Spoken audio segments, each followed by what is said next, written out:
안녕하세요. 여러분의 재간둥이 사이다 박준입니다. 자, 내일 최상병 국회 입법청문회가 예정되어 있습니다. 자, 어떤 얘기가 오갈지, 또 어떤 질문, 또 어떤 증인들이 증언을 할지 아마 좀 중요한 상황인데, 저희가 오늘 입법청문회를 앞두고 좀 중요한 자료를 좀 먼저 좀 얘기를 좀 드리려고 합니다. 자, 최상병이 속했던 그 수속부대 7포병 대대 대대장 이용민 중령, 이 녹취 자료를 저희가 좀 받아가지고 우리 저희 뉴스픽 시간에 좀 전달해 드리려고 합니다. 왜냐하면 내일 청문회 하고도 여기 연결도 되고 또 다른 질문도 나올 수 있으니까 녹취 파일 또 전해 드릴 테니까요. 어디 가지 마시고 꼭 봐주시기 바랍니다. 생방송 중에 댓글도 좀 많이 부탁드리겠습니다. 자, 박준의 뉴스 인사이다 오늘 바로 시작하겠습니다.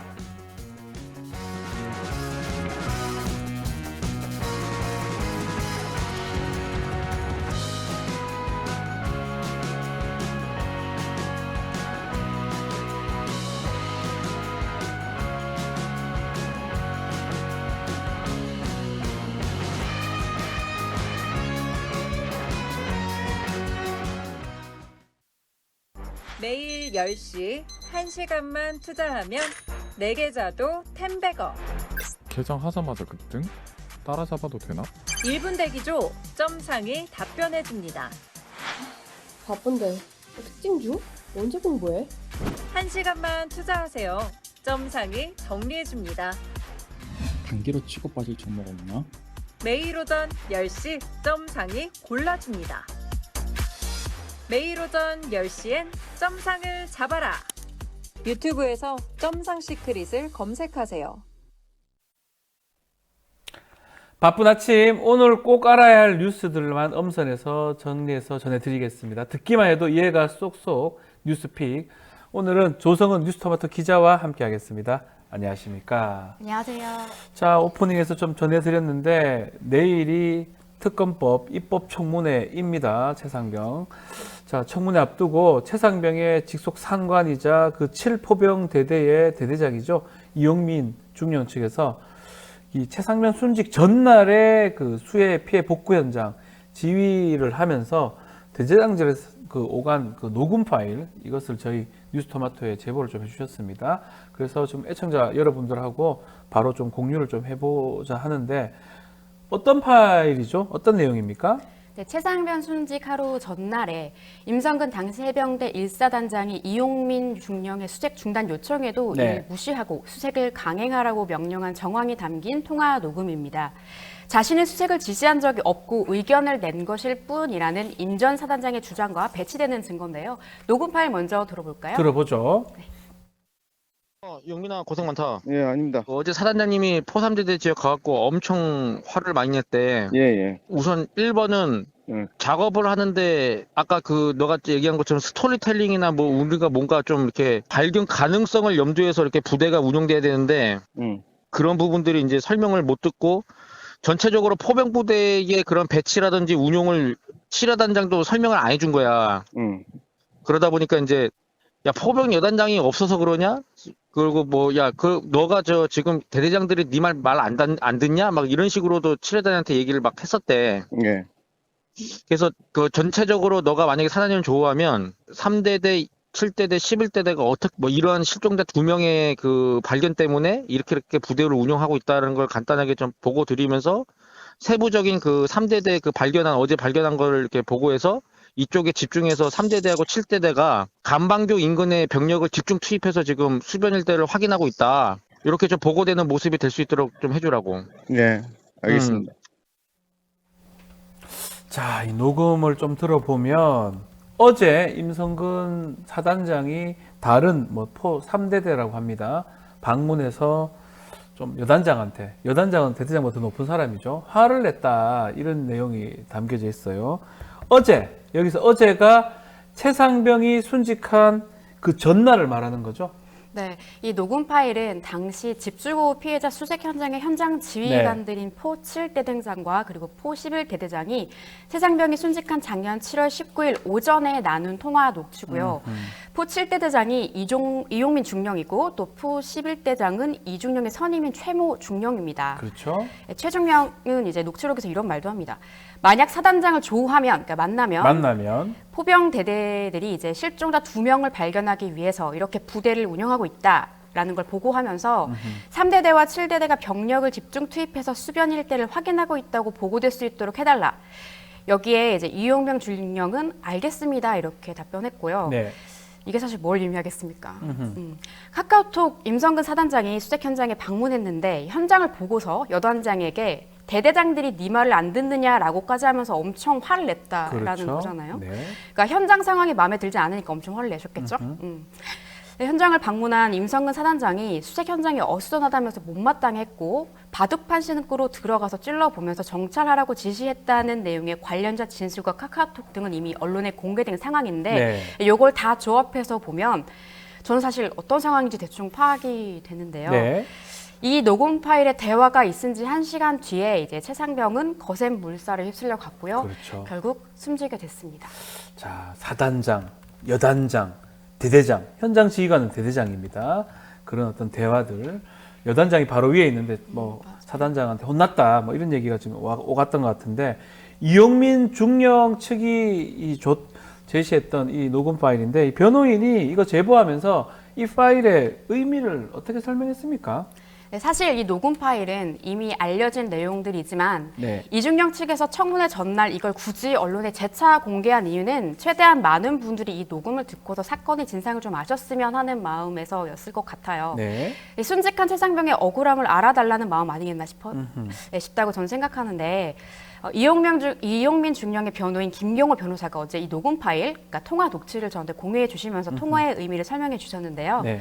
김 변호사에 따르면 이 통화는 임성근 사단장의 수해복구 작업에서 실종자 수색 작전으로 변경한 바로 당일 아침, 최상병 순직 전날인 7월 18일 아침이죠. 네. 포 3대대 구중대를 깜짝 방문해서 구중대장의 브리핑을 중단시키고 안전성 평가를 시시두이던 상황을 무시하고 빨리 실종자 수색 작전에 투입하라는 조언과 함께 화를 냈다는 사실을 뒷받침하는 정황이라고 합니다. 네. 또 이런 내용이 포병대대 전체로 전파됐다면서 임 전 사단장이 조언이라면서 엄청 화를 냈다는 내용이 전파됐다는 사실은 임 사단장의 말이 포병여단 전체의 조언이 아닌 명령으로 받아들여져서 의사 전파 공유 수단이었던 카카오톡에 사단장 지시사항으로 공유됐다는 점을 방증하는 것이라고 꼬집기도 했습니다. 네. 사실 그 많은 분들이 아시겠지만 임성근 사단장은 최상병을 사망에 이르게 한 수색 작전에 자신은 전혀 관여한 바도 없고 책임도 없다고, 그러니까 나는 수중수색 지시한 적 없다 이렇게 일관되게 주장하고 있는데요. 심지어 입장문을 내서 현장 지휘관들이 상부의 보고나 승인 없이 임의로 판단해서 수색 작전을 한 거다 이렇게 주장하기도 하고 있습니다. 자, 이 과실치사죄입니다. 과실을 해서 사람을 죽게 했다. 과실이라는 건 법적으로 예견을 해야 되는데 예견을 못했고 또 회피를 해야 되는데 회피를 못했을 때 이런 것을 과실이라고 얘기를 하는데 이제껏 임성근 사단장 본인은 지시한 바도 없고 잘 모른다라는 취지를 했는데 본인이 지시를 했으면 이 상황에 대해서 예견 가능성도 있고 회피 가능성도 분명히 있었겠죠. 그런 법적인 판단으로 이게 과실인지 아닌지 판단이 가능한 상황이 아닌가 이렇게 보입니다. 그런 내용의 녹음 자료 계속적으로 공개가 되고 있고 아마 내일 이것도 최상병 입법 청문회에서 많이 좀 거론이 될 것 같은데 계속 보면 임성근 사단장이 부하 탓으로 좀 돌리는 모습이에요. 이용민 중령 우리 지금 제보자죠. 지금 집단 괴롭힘을 당해서 건강 상태가 좀 많이 안 좋다면서요. 네, 안타깝게도 이용민 중령 측이 지금 좀 많이 좀 힘든 상태라고 건강이 좀 안 좋다. 예. 네, 이용민 중령 측은 지난해 8월 이제 이중령이 김성근 사단장의 잘못을 경찰에 고발한 이후에 이제 그때부터죠. 해병대 사령부로부터 직무 배제, 보직 해임 등의 부당한 조치와 함께 집단 따돌림을 당하고 있다고 밝혔는데요. 이로 인한 고통으로 이중령은 결국 지난달 29일 정신병동에 입원까지 했습니다. 아하. 이중령에 따르면 해병대 사령부는 통상 이제 대대장 필수 기간 30개월이 지나면 보직 만료 후에 보직 이동 인사를 하는데 이 불이익을 극대화하기 위해서 35개월이 된 시점에서 이중령을 보직에서 해임했다고 합니다. 예. 사령부에서 실시하는 중령급 간부 소집 교육과 또 회의, 공식 모임 등에 참석하는 것도 막았다고 하고요. 이에 대해서 이중령은 임무 부여 없이 단지 언론으로부터 자신을 차단하기 위한 목적으로 그리고 스스로 지치게 할 목적으로 고립시켰다 이렇게 보고 있습니다. 네. 또 김계한 사령관도 자신이 주재한 해병대 중령회의 도중에 이중령을 겨냥해서 해병대는 하나인 줄 알았는데 따르국밥이다. 대대장이 사단장을 고발하는 조직이라고 하면서 공개적으로 이중령을 비난했다고 하는데요. 네. 사실 개인이 감당하기엔 너무 버거운 고통 아닌가 싶어요. 이중령이 정신과 치료를 받지 않고서는 도저히 견딜 수 없는 상황인 것 같습니다. 네, 군대에서는 이 사단장이 가장 여단장, 육군이면 연대장도 있고요. 대대장, 중대장, 소대장 뭐 군대 갔다 오신 분은 다 알겠지만 중간에 사단장이 뭐라 하면 연대장은 또 화내고 대대장한테 또 화를 내고 뭐 이런 부분이 뭐 당연한 어떤 위기 개통이 되어 있습니다. 명령 지시는 하지 않았고 의견만 제시했을 뿐이다라고 임성근 사단장 얘기를 하고 있는데 과연 그게 맞나요? 자, 이중령도 내일 청문회 증인 출석합니까? 네, 청문회 증인 신분으로 출석이 예정돼 있습니다. 네, 수중수색 지시 여부를 두고 지금 진술이 엇갈리는 상황에서 당사자인 이용민 중령과 또 임성근 사단장이 모두 청문회에 출석하겠다고 밝혀가지고 많은 분들이 주목할 수밖에 없는 것 같아요. 네. 이미 사실 진실을 가리키고 있는 수많은 물증들이 세상에 공개된 상황이고 근데 이런데도 여전히 혐의를 부인하면서 자신을 따른 부하에게 책임을 전가하고 있는 사람과 또 죄책을 면하기 위해서 부당하게 권력을 행사한 이들이 청문회를 통해서 이제라도 제대로 좀 책임을 질 수 있었으면 좋겠습니다. 네, 채윤님 오셨고요. 배동환님, 젤리스님, 호미 행복만님, 또 산이님, 또 진자윤님 오셨는데 진자윤님, 성은 기자님 오늘 중요한 기사 감사합니다라고 감사합니다. 댓글도 주셨습니다. BK 채널님은 이중령 같은 대대장이 참군인 같은데 라고 말씀도 주셨고요. 뽕뽕님 늦게 출석했다고 얘기를 하네요. 댓글 감사드립니다. 자, 정말 어떻게 좀 내일 청문회에서 좀 얘기가 나올지 또 진상이 낱낱이 규명될 수 있을지 좀 바라면서 다음 소식 짚어보겠습니다. 자, 어제 김건희 여사 중앙아시아 순방에 동행한 대통령실 행정관 인재 검찰 조사를 받았네요. 네, MBC 보도에 따르면 네. 김건희 여사 명품백 수수 의혹을 수사하고 있는 검찰이 어제 김 여사 측근으로 알려진 대통령실 조모 행정관을 드디어 조사했습니다. 드디어. 예. 검찰이 이 사건과 관련해서 대통령실 관계자를 소환해서 조사한 건 이번이 처음인데요. 네. 그래서 김 여사 소환이 좀 임박한 거 아니냐 이런 관측도 나오고 있는 상황입니다. 자, 조모 행정관 이제 많이 나왔는데 언론에 어떤 사람입니까, 이 사람? 김 여사 측근. 측근이겠죠, 그러니까 김건희 여사에게 명품백을 건넨 최재형 목사와 직접 연락해서 김 여사가 이제 뭐 청탁을 최재형 목사한테 받았고 그 최재형 목사와 이제 김 여사를 연결해준 연결고리라고 지목된 사람입니다. 예, 지근거리에서 보좌했던 사람이고요. 사실은 참고로 이 조 행정관은 소위 김 여사 이제 보좌하는 그 팀이 있거든요. 그 이름이 소위 여사팀이라고 그런 팀이 있는데 여사팀의 뭐 사람 중에 한 명이라고 그렇게 전해지고 있습니다. 자, 이제 측근 조사, 아주 측근 조모 행정관도 조사를 하고 있는데 그렇다면 지금 말씀처럼 김건희 여사 소환도 하는 거 아니냐 이렇게 관측이 되는 것 같습니다. 같은 날 조국혁신당이 김건희 여사 공수처에 고발을 했네요. 네, 조국혁신당이 어제 김 여사가 청탁의 대가로 명품백을 받고 또 비서들에게 청탁 내용을 검토하도록 지시했다면서 알선 수재와 직권남용 혐의로 김 여사를 고발했고요. 또 김 여사의 명품백 수수 신고를 또 법위한 사항이 없다. 이렇게 종결 처리한 유철한 국민권익위원장과 정순영 권익위 부위원장도 발음이 어렵습니다. 죄송합니다. 네, 직무유기 혐의로 함께 고발했습니다. 권익위도 직무유기 일을 잘못 처리했다. 뭐 그런 거겠죠. 같이 지금 고발이 된 상황인데 자, 이렇다면 검찰 조사, 공수처 조사까지 좀 예정돼 있는 상황이고 그렇지만 아직 검찰에서 김건희 여사를 한 번도 소환 조사한 적이 없습니다. 그렇죠. 도이치모터 주가 조작 수사, 이게 진척이 좀 있는 것 같다고요. 네, 18일자 한겨레 네. 보도에 따르면 지난달 권오수 전 도이치모터스 회장의 항소심 재판부 검사가 주가 조작 세력의 권유로 도이치 주식을 대량 매수한 점주로 지목된 이들에게 방조 혐의를 추가해서 공소장을 변경했습니다.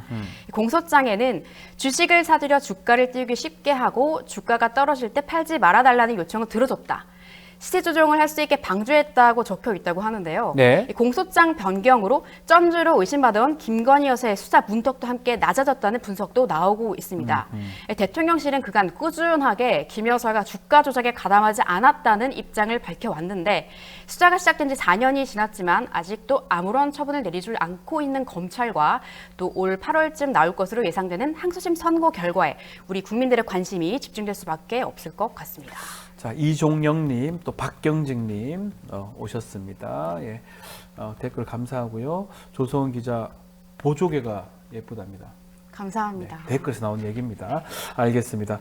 지금까지 조성은 기자와 뉴스픽 같이 했습니다. 감사합니다. 감사합니다. 생방송 중에 댓글 참여 계속해서 부탁드리고요. 저는 잠시 후 대담한 대담 최민희 의원과 함께 하겠습니다. 조금만 기다려 주십시오.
야당이 윤석열 대통령 거부권 행사로 발목 잡혀있던 현안들의 처리 속도를 내고 있는 상황입니다. 그 중에 하나입니다. 민주당이 엊그제 방송계의 그 수건인 방송사법 단독 처리를 했는데요. 관련해서 최민희 과방위원장 모시고 이야기를 좀 나눠보겠습니다. 안녕하십니까? 예, 안녕하세요. 최민희입니다. 조금 늦었지만 과방위원장 되신 거 다시 한번 축하드리겠습니다. 아이, 고맙습니다. 저는 그냥 개인적으로 최민희 의원님 돼서 좋겠다 이런 생각을 했었는데 그런 보도를 보면서 깜짝 놀랐어요. 왜냐하면 이제 뭐 재선, 3선 이런 게 있잖아요. 그렇지만 저는 재선이시지만 한 4선, 5선 느낌이 들어가지고 뭐 충분히 잘할 거라고 또 본인도 그렇게 말씀하셨던 걸로 제가 기억을 하고 있고 지금 행보를 보고 속 시원하다 이런 얘기도 많은 것 같습니다. 사이다 같다 최민희 위원장님 또 가방이 민주당 이런 얘기 있는 것 같습니다. 왜 민주당에서 우리 의원님을 위원장으로 가방위원장으로 했는지 그 얘기까지 좀 말씀 좀 부탁드립니다. 이제 세상 모든 일을 결정할 네. 때 명분과 실질 내용이 있잖아요. 네. 명분은 이제 여성 재선 위원장이 많아요. 예, 그리고 심지어 초선이 여성 위원장을 한 그렇죠. 적도 있어요. 여성 위원장. 이 여성 배려로. 예, 맞습니다. 예. 근데 사실 이렇게 보면 제가 여성으로 배려받는 게 좀 웃기잖아요. 네. 그런데 그건 명분이고 뭐 방송 전문가고 뭐 방송위원회 부위원장도 했고 뭐 이런 거 다 명분이고 속으로는 미래 생각하지 말고 나가서 싸워라 이거예요. 왜냐하면 보시면 알겠지만 제가 방송사법, 방송장악금지법 통과시키고 난 이후에 보수 언론에서 온통 제 욕입니다. 네. 이렇게 한번 당하고 나면 다음에 위원장이 행보하기가 힘들어요. 그런데 그렇게 좌고우면하지 말고 그냥 밀어붙일 사람이 필요했던 게 아닌가 네. 싶습니다. 방통위원을 그냥 대기만 하다가 말았지 않습니까? 임명을 못 받았어. 의결은 됐었는데. 네. 그런 것도 지금 이 가방위원장 하는데 영향을 미쳤을까요? 과방위원장은 이제 좀 다른 영역이고 당내에서 판단한 거니까 일단 국회의원에 출마하게 되는 데는 영향을 준 것 같습니다. 예. 왜냐하면 윤석열 대통령으로부터 탄압받으니까 그렇죠. 이 탄압은 되게 이상한 탄압이에요. 7개월 동안 아무것도 못했어요. 방송에도 못 나오고. 그렇죠. 네, 그렇게 해서 7개월 동안 그냥 그림자처럼 살아야 했거든요. 임명이 안 되니까 아무것도 못한 거잖아요. 그러니까 저는 이제 먹고 살려면 패널 활동을 해야 되는데 네. 그래야 몇백만 원 벌어서 방송도 못 하시고. 아무것도 못했어요. 저도 기억이 납니다. 방송통신위에서 위원 이제 진짜 그만뒀을 때 좀 자유롭다라는 그런 모습의 SNS를 제가 기억을 하고 있거든요. 예, 예.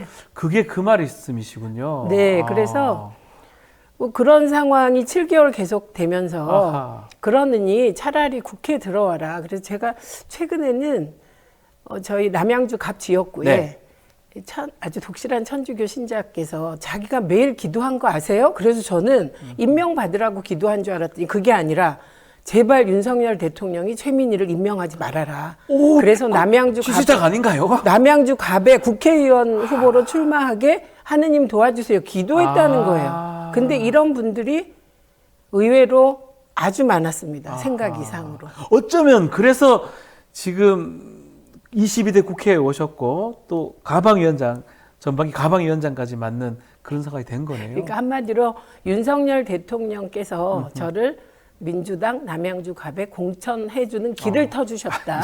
예. 만약에 방통위원 만약 임명했으면 아직까지 그거 하고 계셨을 건데요. 그렇죠. 저는 그렇죠? 3년 임기잖아요, 그것도. 임기가 3년이고 뭘 예. 맡으면 제대로 해야 되고 그러니까요. 그 안에서도 힘들었겠지만 뭐 제가 할 일을 찾아서 네. 하고 있었을 것 같습니다. 자, 답변 너무 감사하고요. 지금 뭐 댓글들 많이 올라오고 있습니다. 헌호승님, 또 배동원님, 그 결정 아주 잘하셨습니다. 산이님은 대통령이 엄청 불편할 겁니다. 최 의원님 이렇게 글도 주셨고요. 뽕뽀미님 기도했습니다라는 분도 있습니다. 답변 너무 감사드리고요. 자, 그만큼 포부도 남다를 것 같은데 본격적으로 좀 이야기 좀 이어가겠습니다. 지난 18일 가방에서 방송 4법입니다. 이거 예. 통과됐는데 정말 빨랐습니다. 빠르게 처리한 이유, 속전속결 뭐 말 그대로 그건데 이유가 있을까요? 일단 이 법이 예. 토론이 필요 없는 법이에요. 왜냐하면 21대 국회에서 네. 정말 충분히 토론했고 이미 다 됐고. 그리고 시민사회와 토론도 했고 조율했고 네. 그래서 법안이 만들어졌고 그 법안이 본회의에서 통과됐습니다. 네. 그렇기 때문에 국회 논의를 따로 할 필요가 없는 법안이에요. 그래서 민주당이 이번 당론을 결정하는데 고친 게 거의 없습니다. 그렇기 때문에 제가 보기에 이 법은 빠르게 처리하는 게 맞다 이렇게 판단했고 또 세간의 관심을 끌었던 이준석 위원회 네. 문제 제기가 있었죠. 좀 속도 조절하자는. 네. 그래서 제가 정중하게 그 말을 또 가치 있는 말이지만 맞는 말이지만 이 법에 관해서는 너무나 오랫동안 논의했기 때문에 논의가 크게 필요하지 않다고 생각한다고 얘기하고 이결해 버렸습니다. 쟁점이 그다지 크지 않다라는 거죠. 왜냐하면 쟁점. 이미 갔다 왔던 거고. 그러니까 사회적 쟁점은 크죠. 예. 왜냐하면 방송 장악을 하려는 그렇죠. 여당은 예. 지금 체제로 가고 싶겠죠. 그리고 방송 장악을 막으려는 시민사회는 민주당을 대리인으로 내세워서 네. 자기들의 뜻을 관철하려고 하는 거고 네. 사실 민주당이 정권 잡아도 방송 장악 안 하겠다는 용기를 낸 겁니다. 이번에. 민주당이 혹시나 정권을 잡는다 하더라도 이 법을 통해서 방송 장악 안 하겠다. 더 이상 못하게 하지 만든 않겠다. 법이에요. 이게. 사실 아쉬운 거는 문재인 정부 때 초반기에 좀 이거 하지 이런 얘기들도 계속 있는 것 같아요. 아쉬운 게 아니라 잘못한 잘못한 거죠. 것이다. 그리고 잘못한 걸 잘못했다고 말해야지 어떻게 하겠습니까? 그래서 제가 만약에 현장에 있었다면 네. 제가 8년을 장외에서 이제 방송을 주로 하면서 지냈는데 제가 현장에 있었다면 어떻게든 통과를 시켰을 겁니다. 아하. 대통령과 청와대와 맞서서라도. 자, 이게 지금 여당에서는 그럼에도 불구하고 이 좌파의 방송 장악이다, 언론 틀어막기다 이런 입장을 내고 있습니다. 안철수 의원도 이재명 대표가 방송을 장악하려는 속셈이다, 거부권 행사해야 된다 비판을 했는데요. 관련해서 말씀 좀 해주신다면 어떤 우선 안철수 내용입니까? 의원님 네. 이 법안 내용이나 보셨습니까? 이건 한마디로 얘기하면 예. 대통령이 KBS 사장 못 뽑게 하겠다는 법이에요. 네. 대통령도 못 뽑는데 야당 대표가 KBS 사장 뽑는데 관여할 수 있습니까? 그래서 이건 조금 구체적으로 말씀드려야 네. 되는데 현재 KBS 사장이 11명입니다. 그런데 이걸 여야가 7대4로 임명해요. 네. 그렇게 되면 7명을 장악한 여당 쪽이 네. 사장 그냥 뽑아버리겠죠. 지금 같으면? 지금 체제입니다. 네. 그러니까 지금 여당과 안철수 의원이 이러는 거는 지금 체제로 우리 입맛에 맞는 사장 뽑을 거야 이 선언인 것이고요. 근데 바뀌면 이사수가 21명으로 늘어납니다. 21명? 예. 예, 그런데 그 구성을 봐야 되겠죠. 국회가 추천하는 것은 21명 중에 고작 5명. 아하. 그리고 방통위원장이 미디어 학회를 통해서 추천하는 게 6명. 시청자위원회가 4명. 예, 그리고 방송기술인연합회, PD연합회, 기자협회가 6명. 예. 이렇게 뽑게 됩니다. 그러니까 21명 중에 민주당 지부는 많아야 2-3명. 두세 명밖에 안 되네요. 그 2-3명이 무슨 슈퍼맨이라고 전지전능하다고 21명의 의사를 좌지우지 하겠습니까? 그러니까 안철수 의원은 이렇게 말씀하시고 모든 사안을 이렇게 내용 모르고 말씀하시면 그건 정말 기본이 안 되신 거다. 자꾸 시민사회가 민주당에 가깝다 이렇게 생각하는 거 아닙니까? 그러면 민주당은 전지전능이죠. 제가 그나마 민원연 사무총장 할 때는 네. 사실 저는 국민의힘에는 동의할 수가 없습니다. 그 태도나 네. 그다음에 정국 운영 방식이나 이런 거에. 제가 시민사회 할 때는 사실 저는 민주당에 우호적이었어요. 네. 왜냐하면 제가 하려는 언론개혁의 가치를 노무현 대통령은 그대로 수렴해 주셨기 때문에 네. 예, 안티조선 운동 제가 대변인 할 때도 저는 정치인 중에 안티조선을 같이 해주는 사람은 노무현이라는 정치인이 처음이라 저는 뭐 우호적이었습니다. 지금 아닙니다. 지금은 지금은 그렇지 않다. 특히 시민사회의 과방위원장 최민희에 대한 거부감은 하늘을 찌를 듯합니다. 이 특히 국민의힘에서 가장 좀 안 좋아해요. 국민의힘 미디어 특위가 지난 14일이죠. 민원련 말씀하셨는데 민원련의 대표 선수 최민희 의원이 공영방송에서 손을 떼는 순간 이때부터 방송 독립 시작이다. 이런 성명을 냈던데 이거 어떻게 말씀하셔야 됩니까? 지금 그렇게 하고 있는 겁니다. 아, 민주당 과방위원장이 네. 공영방송에서 손떼기 하는 법이 방송장악 금지법이에요. 아하, 오히려 예, 그렇습니다. 그러니까 너무 잘 내셨어요. 예, 잘 내셨다. 그리고 예. 민원연 대표 선수, 뭐 저는 민원연 활동을 20여 년 했는데요. 네. 매우 자랑스럽게 생각하고 민원연은 보통 단체가 아니에요. 1984년 12월 19일에 창립해서 네. 지금까지 한 단체가 똑같이 언론 개혁, 언론 정상화, 방송 네. 독립 운동을 하는 것인데 어떻게 자랑스럽지 않을 수 있습니까? 그리고 제가 해직 기자 선배들이 만든 이 단체의 정통성을 이어왔고 그 정통성을 국회에까지 가져온 거에 대해서 매우 자랑스럽게 생각합니다. 뿜뿜. 네. 근데 이제 문제는 이제 뭐 다들 예상하겠지만 윤석열 대통령이 이제 거부권을 행사할 가능성이 높잖아요. 네. 또 거부권을 행사한다면 또 어떻게 합니다. 대응을 해야 됩니까? 저희 또 합니다. 아, 또 합니까? 네, 또 만들 겁니다.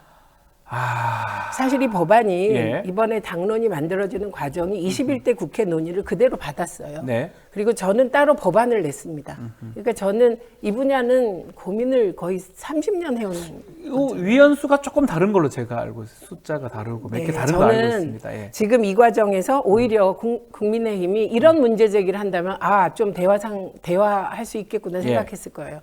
21명이나 위원이 있어서 사장이 어떻게 방송사를 운영하냐. 그러니까, 이사가 예. 이렇게 많으면. 예. 이런 문제 제기 타당하죠. 예, 근데 15명을 한다든지 좀 줄인다든지. 왜냐하면 예. 방송법이라는 게 그 시기의 방송 상황에 가장 큰 모순을 해결하려는 것이기 때문에 네.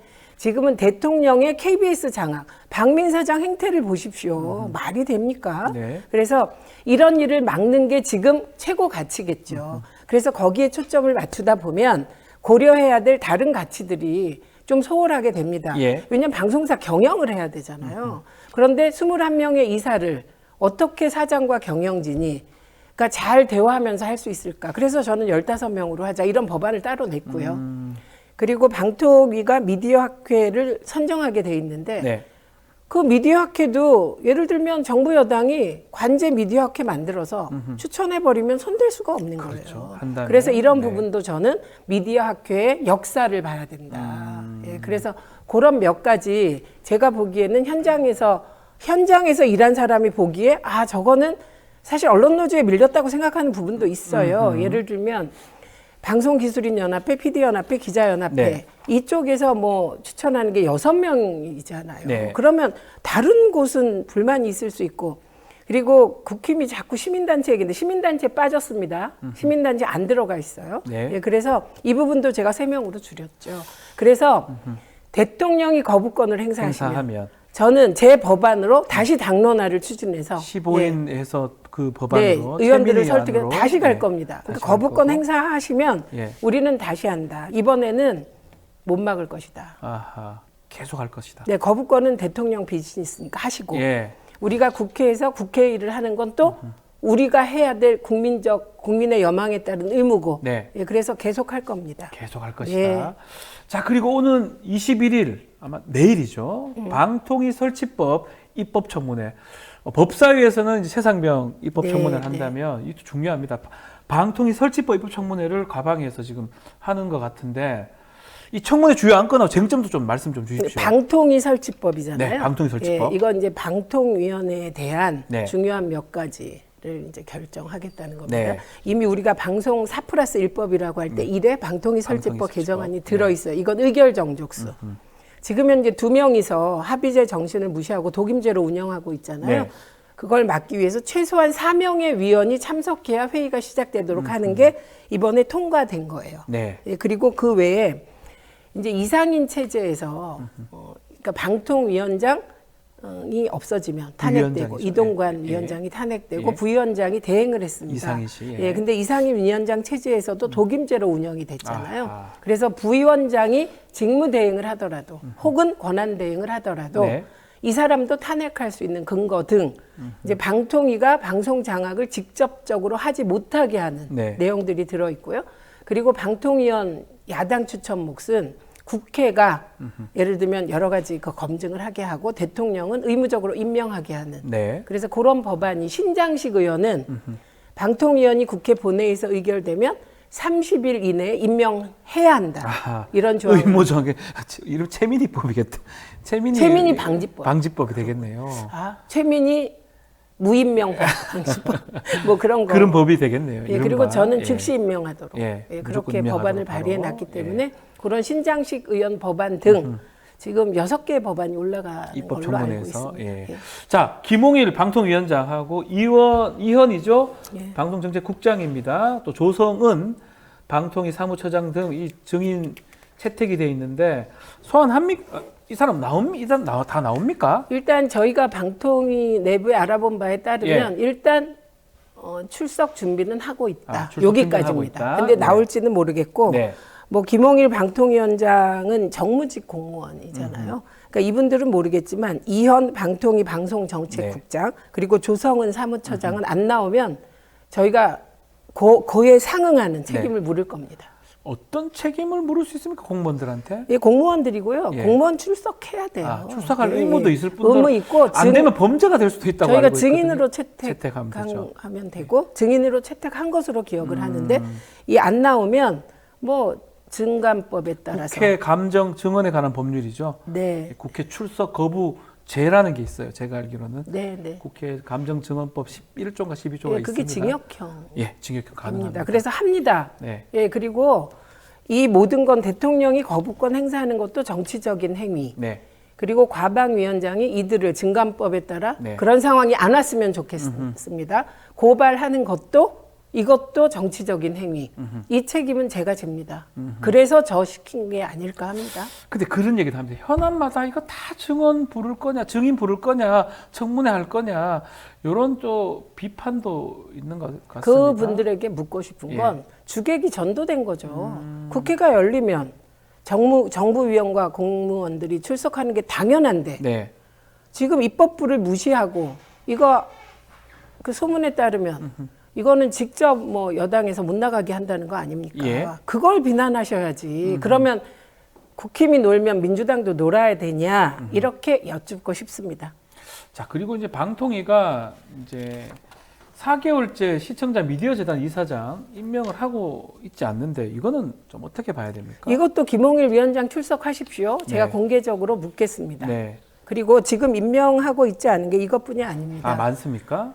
예. 국회의장 추천목으로 국회의장이 추천했던 두 분의 방송통신심의위원이 계세요. 방심입니다. 네, 네. 방통이고 한 명은 부위원장, 예. 한 명은 위원이에요. 예. 한 명의 황모 부위원장은 추천했는데 몇 개월 임명 안 하니까 그만둬 버리셨어요. 아. 예, 그리고 최선영 교수는 예. 7개월, 저보다 이제 더 됐어요. 아하. 7개월하고 한 20일 정도 된 것 같은데 예. 임명 안 하고 있습니다. 아직까지요? 예, 그래서 방송 쪽 지금 임명을 안 하고 있지 않나 싶습니다. 아, 이러면 됩니까? 또 뭐 왜 이렇게 자꾸 임명을 안 합니까? 법에 따라 임명을 해야 되는 거 그러니까 아닌가요? 언론인들께서 이 부분을 비판해 주셔야죠. 이거는 특히 방심위원은 결혼이 생기면 법, 네. 그러니까 규칙인가 법에 네. 30일 이내에 임명하도록 딱 적혀 있습니다. 근데 대통령이 법을 어기고 계신 거예요. 자, 이런 부분 언론인이 좀 주목을 하라고 말씀하셨으니까 최근에 논란이 되고 있는 언론 애완견 얘기도 좀 해보겠습니다. 애완견, 이게 상당히 뭐 파장이 좀 있어요. 애완견, 또 양문석 의원은 또 기레기 발언을 또 하셨고요. 자, 뭐 천하람 의원은 또 이게 징계 좀 해달라, 윤리 징계 요구를 했는데 애완견 이 논란 어떻게 보십니까? 우선은 네. 저는 그 몇 명의 언론인이 네. 지금 친윤 언론 환경 하에서도 기자적 자존심을 가지고 팩트를 찾기 위해 고군분투하는 분들이 계십니다. 네. 우리가 다 알아요. 그런 분들을 정말 존중합니다. 그런데 많은 검찰 출입 기자들은 이런 말 들어도 할 말 없다.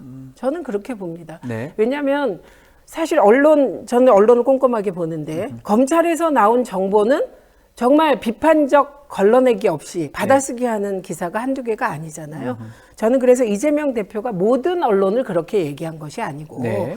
검찰 기사를 받아쓰기 하는 언론을 얘기한 것이라 당연하죠. 예, 그거는 저는 뭐 할 말 없다. 그럼 스스로 나는 애완견이 아니다. 증명하는 기사를 쓰시면 됩니다. 아. 예, 그리고 이것도 제가 예. 하도 이게 논란이 돼서 예. 이렇게 여러 명의 반응을 봤는데 일반 시민들은 왜 그러지? 우리도 그렇게 생각하는데 좀 이런 반응이고요. 네. 그리고 언론과 정치권 일부에서만 지금 난리를 치는 건데 예를 들면 저는 양문석 의원의 이딴 발언 그리고 천하람 의원의 윤리위 징계 요구는 과유불급이라고 생각합니다. 요 두 분의 발언. 예, 그리고 제가 과방위에서 이제 위원장도 발언을 하잖아요. 네. 그런데 이제 위원들의 허락을 받아서 저도 발언하겠다. 그리고 영상을 틀었습니다. 네. 예, 손석희 앵커의 이와 관련한 두 번째 발언. 랩독 말씀이시죠. 네. 예. 그런데 제가 그것도 참 기자들이 그 저와 관련된 부분 쓰실 때 끝까지 안 보신 것 같아요. 그 영상을. 그냥 예. 틀었다. 어디서 예. 보고 쓴 것 같은데 네.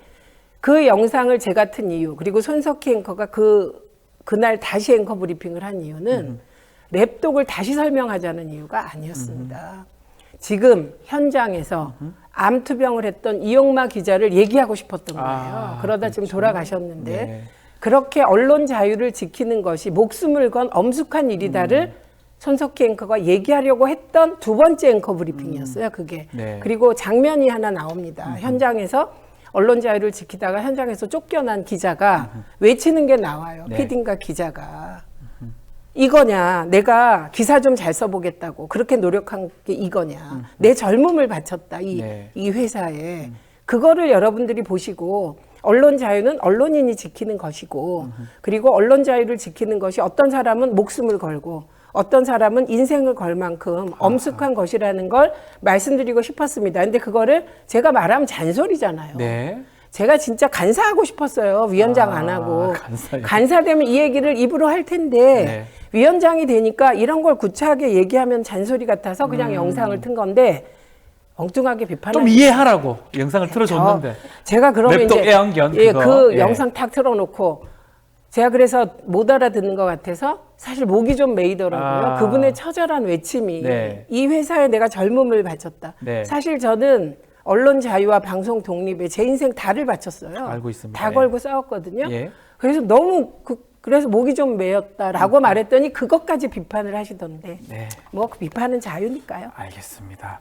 자, 이 언론 편향 보도 이런 부분을 지금 말씀을 하시는 것 같습니다. 뭐 비판 받아야 됩니다. 누구든지 어떤 사람이든 그게 기관이든 비판을 받아야 되는데, 자, 언론 지금 얘기 중에 검찰이 윤석열 대통령 명예를 훼손했다면서 신앙님 김만배 씨 사건이 일어난 지 꽤 오래됐는데 최근에 구속영장을 청구를 했습니다. 의원님 이거 어떻게 봐야 됩니까? 아니 언론단체들 왜 가만 계십니까? 이런 사건. 네, 왜 이런 정말 동료 언론인이 네. 이게 말이 됩니까? 그때 그 인터뷰 저도 봤어요. 네. 그리고 근데 그게 선거에 크게 영향을 미칠 내용이 아니었어요. 예, 그래서 왜 이런 걸 3일 전에 하지? 이런 생각을 잠시 했으나 그건 뭐 판단해서 했겠죠. 뉴스타파가. 그런데 이제 와서 윤석열 대통령의 명예훼손으로 그 사실 신앙님, 김만배 다 언론인이잖아요. 그렇죠, 둘 다요. 근데 김만배 씨는 좀 다르지만 네. 신앙님은 언론노조 위원장까지 위원장 하신 했던 분인데요. 사람이죠. 네. 왜 언론노조가 침묵하십니까? 예, 그래서 이건 뭐 친윤 검찰임을 만천하에 공개한 것이다. 예, 그렇게 생각하고 이재명 대표의 검찰 받아쓰기 하는 검찰 출입 기자를 애완견에 비유한 것 가지고 난리를 치시는 언론 단체들은 신앙님 위원장에게 구속영장을 청구한 이 언론 탄압에 대해서 이건 맞서 싸워 주셔야죠. 아, 싸워야 되는데. 네, 제가 싸우고 싶습니다. 간사라면. 그래서 제가 간사하려고 했다니. 다시 말씀드립니다. 간사는 또 우리 좀 전에 나왔지만 김현 의원이 간사는 하시지 저보다 않습니까? 더 훌륭하시고 셉니다. 게다가 37년 네. 민주당 원로셔갖고 모르는 게 원로, 없으십니다. 원로입니까? 저는 워낙 좀 이렇게 이 말 좀 맞는지 동안이셔서. 근데 원로님. 37년 정당 그렇게 활동을 오래됐습니까? 하셨습니다. 네. 그래서 저는 그 지시를 받고 잘하고 있습니다. 이 사실 댓글에서도 이 과방위의 최민희 위원장, 김현 간사 너무 기대된다 이런 글들도 사실 많고요. 좀 더 이야기 좀 더 이어가겠습니다. 자, 이 구속영장 이렇게 청구됐는데 이게 발부가 될지 어떻게 될지 한번 봐야 될 것 같고요. 또 최근에 좀 논란이 되는 것 중에 박정원 국민의힘 초선 의원입니다. 자, 이분이 이재명 대표하고 그 비서관의 그 4분간 녹취자를 공개했는데 이 녹취자가 뭐가 문제냐면 재판 지금 진행하고 있는 위증교사 이 사건의 이 녹음 자료를 공개를 했습니다. 이거는 어떻게 봐야 됩니까? 우선 일단은 박정은 의원께서는 이거 예. 어디서 났을까요? 그러니까요. 이거 어디서 재판 났을까요? 중이잖아요, 이거. 예. 그래서 저도 처음에 그거 보고 뭐지? 저게 사실이라면 걱정되잖아요. 네. 그런데 박균택 의원이 그거 다 갖고 있더라고요. 네. 녹취 파일을. 그래서 어제 기자회견을 그저께 한 것 같아요. 네. 그걸 보니까 일부는 박균택 의원 주장에 따르면 일부는 완전히 조작됐더라고요. 아, 조작된 게 있습니까? 네네, 그렇게 박균택 의원 아하. 주장했어요. 그래서 민주당이 박정훈 의원 고발한다고 합니다. 예. 예, 곧. 이 박정훈 의원은 이제 TV조선 앵커 출신 아닙니까? 그 TV조선이 뭔가 정보력이 대단한가 봐요. 아하. 그래서 제가 늘 안티조선 운동 대변인 할 때 조선일보에 대해서 부탁한 게 있습니다. 우리 페어플레이 하자. 제가 말하는 언론 운동이나 언론에서의 페어플레이는 팩트를 기본으로 싸우자는 거였어요. 근데 박정훈 의원이 만약에 박균택 의원이 주장하는 것처럼 4분의 녹취 이거, 파일을 만약에 짜집기 하고 조작했다면 이거는 국회의원이 네, 이거는 어마어마한 일이기 때문에 예. 일단 판단을 보류하시고요. 전부 예. 다. 예. 저도 보류하겠습니다. 예. 박정훈 의원의 4분 녹취 파일이 팩트인가 아닌가. 아하. 박균택 의원이 주장한 그 기자회견 내용에 보면 그 앞뒤를 짜집기 하고 뭐는 없애고 네. 완전 한쪽으로 몰아가기 위해서 박정훈 의원이 짜집기 했다. 그리고 일부는 심지어 조작했다는 주장이라 아. 너무 극단적인 두 주장이 나왔기 때문에 예. 저는 한 일주일 정도 판단을 보류하고 팩트를 쫓아가 보려고 하거든요. 지켜봐야 여러분도 된다. 그렇게 해주시면 좋겠습니다. 알겠습니다. 그 내용 한번 지켜보기로 하고요. 네. 국회 이슈도 한번 다뤄보겠습니다. 추경호 국민의힘 원내대표가 법사위원장, 운영위원장을 1년씩 번갈아가면서 하자. 갑자기 또 이런 제안을 했고 어떻게 봐야 됩니까? 이거 받아들여야 됩니까? 이게 지난번에 한 번 있었던 장면이잖아요.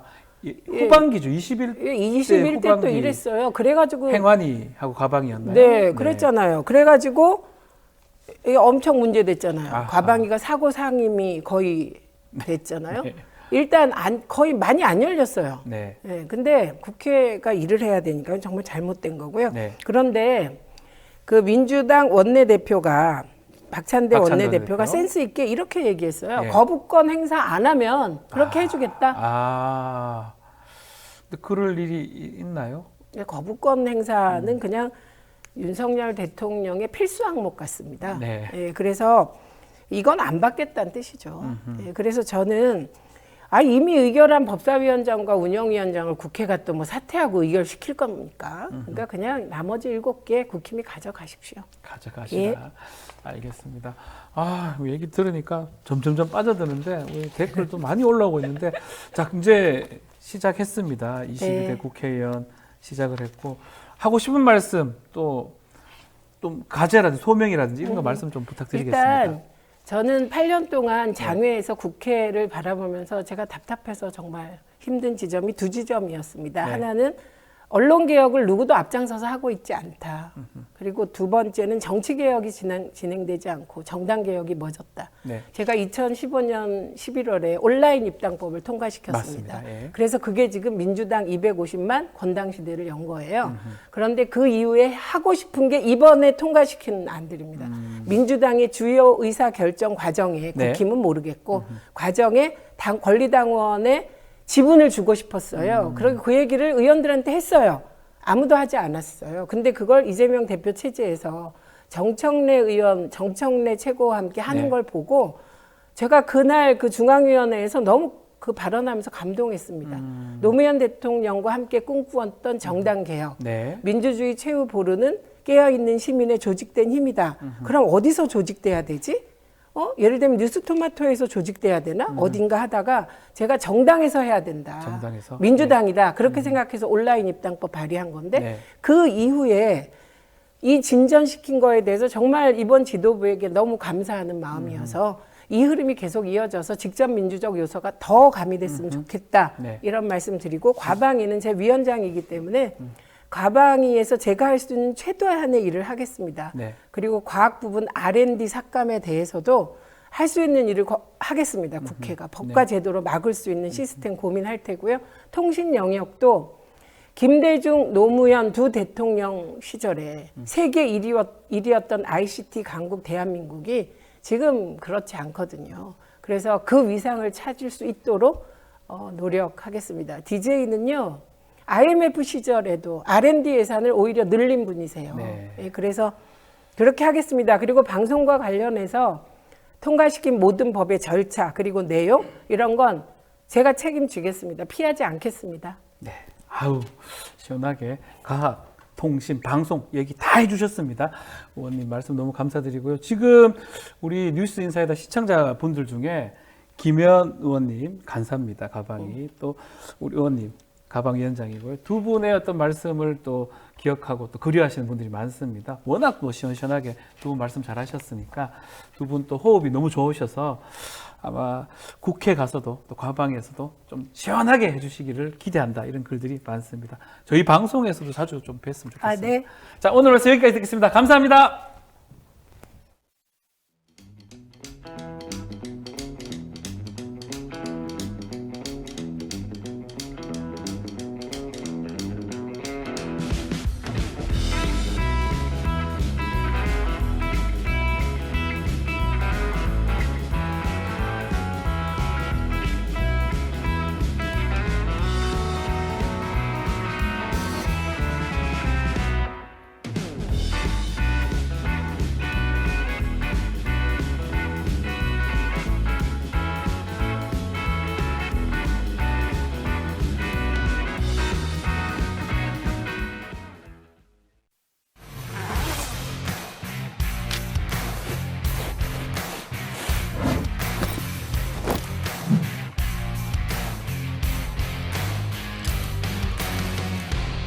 주식 평가 방법이 사용되고 있어요. 다 들어봤죠, 이거? 이건 기본이잖아. 이거 모르는 사람 있어? 자, PAR. PAR 뭐야? 따는 거. 그치. 그게 주당 시장.